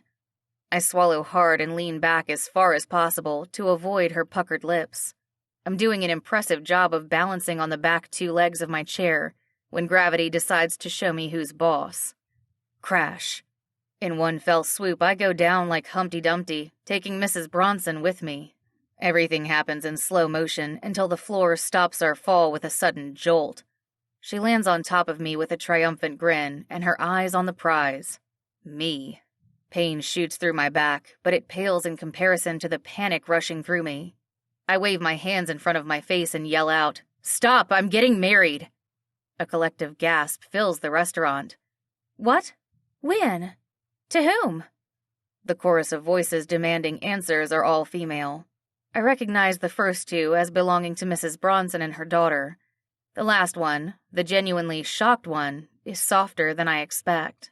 It's also coated with sadness and uncertainty, so unlike the voice of the woman I love. To whom? Josie asks again. Whom are you marrying, Graham? Thankfully, by this time, Mrs. Bronson's daughter has helped her up, so my mouth is no longer in harm's way. But when I lower my hands and get a glimpse of Josie's face, I see that I'm not the only one aching. Her expression is the same one she had the day I rode away on my motorcycle from her family's home. I remember the words she spoke to me before I left. "Thank you for being such a good friend to me, Mr. Kendall. I'll never forget you. Please don't forget me." Does Josie think I have forgotten her? How can she not know that she's the one I want to marry? I raise myself up off the floor, sore limb by sore limb, until I'm upright. A groan escapes my lips as I release a long breath. My backside, the poor thing can't catch a break, throbs and shouts for relief, but I tell it to quiet down for the moment. I have a more important matter to attend to. Specifically, a more important person to attend to. Scratch that. Josie is the most important person in my life. All other women pale in comparison to her. She's sweeter and more satisfying than any chocolate chip cookie, even with double the chocolate chips. Josie has the strength and fortitude of a bull rider with the heart and soul of a child. She's always eager to take care of the people she loves, yet she barely asks for help. It's time, however, to turn the tables. She doesn't have to be strong on her own anymore. I want to be the one to support her, to care for her for the rest of our lives, and I can't wait to tell her that. Just as soon as I can get up. Ouch. Oh, forget it. I was planning on getting down on one knee to propose, but this'll have to do. Josephine, child. Yes? She falls to her knees next to me, her brows furrowed. What is it, Graham? Are you hurt? You just recovered from your last fall not too long ago. We should get you to a doctor. I'm fine. You don't look fine. I know you're in pain. We need an ambulance. Lydia, she calls out over her shoulder. Call 911. Lydia runs over with a large plate that holds a giant heart-sprinkled fortune cookie. She takes one look at me and scratches her head. Is this part of the plan, Graham? You didn't say anything about calling 911. No, and no. I don't need an ambulance. What I need is for you to listen to me, Josie. Gazing into her big brown eyes, I say a prayer for peace and strength. This is it. My one shot to do this right. I gingerly lift myself onto my right knee and declare in a steady voice. I was planning to do this after dinner, but I don't want to wait any longer. I need to tell you right now how I feel. Josie's mouth falls open. Graham, what are you doing? Josie, you made a lasting impression on me all those years ago when we first met. I never forgot about you, and as you so kindly asked me to do, I declare with a grin, I waited for you. I waited, not knowing that God would bring you back into my life 30 years later, but he did, and the timing could not have been better. I'm done waiting, Josie. You are the only woman I love and treasure, the only woman I want to marry. I take the fortune cookie off of Lydia's plate and offer it to Josie. This is for you. For me? Her eyes light up like a child's on Christmas Day. She cracks the cookie open and pulls out the long piece of paper inside. It only takes a second to read the 4 typewritten words before she eagerly nods. Yes, Graham. I will marry you. I pull out a black velvet box from my pants pocket and open it to reveal a gold band with a diamond-studded high heel on top. The moment I saw this ring, I knew I had to buy it for you. It's as special and stunning as you are. Be still, my stiletto-loving heart, Graham. She squeals as I slide the ring onto her finger. This is perfect. You are perfect. This whole day has turned out perfectly. I object. Mrs. Bronson pipes up before her daughter shushes her. Oh, fine. Graham's not my type anyway. I need someone younger who can keep up with me. Their voices fade into the distance as Josie and I share a smile. I pull her close and kiss her until all I taste and feel is sweet pleasure. The rest of the patrons return to their meals, leaving us in our own world. A world filled with unexpected surprises, but a lot of laughter too. That about sums up Josie and me. We're about as different as 2 people can be. But what we have in common, our faith, a shared story, and mutual passions, keeps the spark alive. We are 100% committed to growing and supporting each other. She keeps me young, and I keep her grounded. But most of all, we work hard to stay, as she fondly puts it, head over stilettos in love. At the end of the day, that's what matters the most. Epilogue. Josie. A 5-star Yelp review from Josie K. of San Jose, California. What can I say? Duty Calls Plumbing is everything they promise to be. Professional, affordable, and they always leave the toilet seat down, even in the middle of the night. It's owned by the hottest plumber in town, but don't go getting any ideas, ladies, because he is all mine. Yep, that's right. I married Mr. Graham Kendall, my sexy plumber extraordinaire. Exactly 3 months to the day of when he first showed up to fix my leaky toilet, he popped the question at our favorite Chinese restaurant, and we sealed the deal a month ago in the presence of our closest friends and family. We even invited Gus, the furry friend who gave us the literal push we needed to give love a chance. I can honestly say I have found the man of my dreams, who treats me like a queen. What does this all have to do with plumbing? Everything! My hubby is the king of porcelain thrones, and he's the one you want to call to keep yours up and running. So don't delay. Give Duty Calls Plumbing a ring today.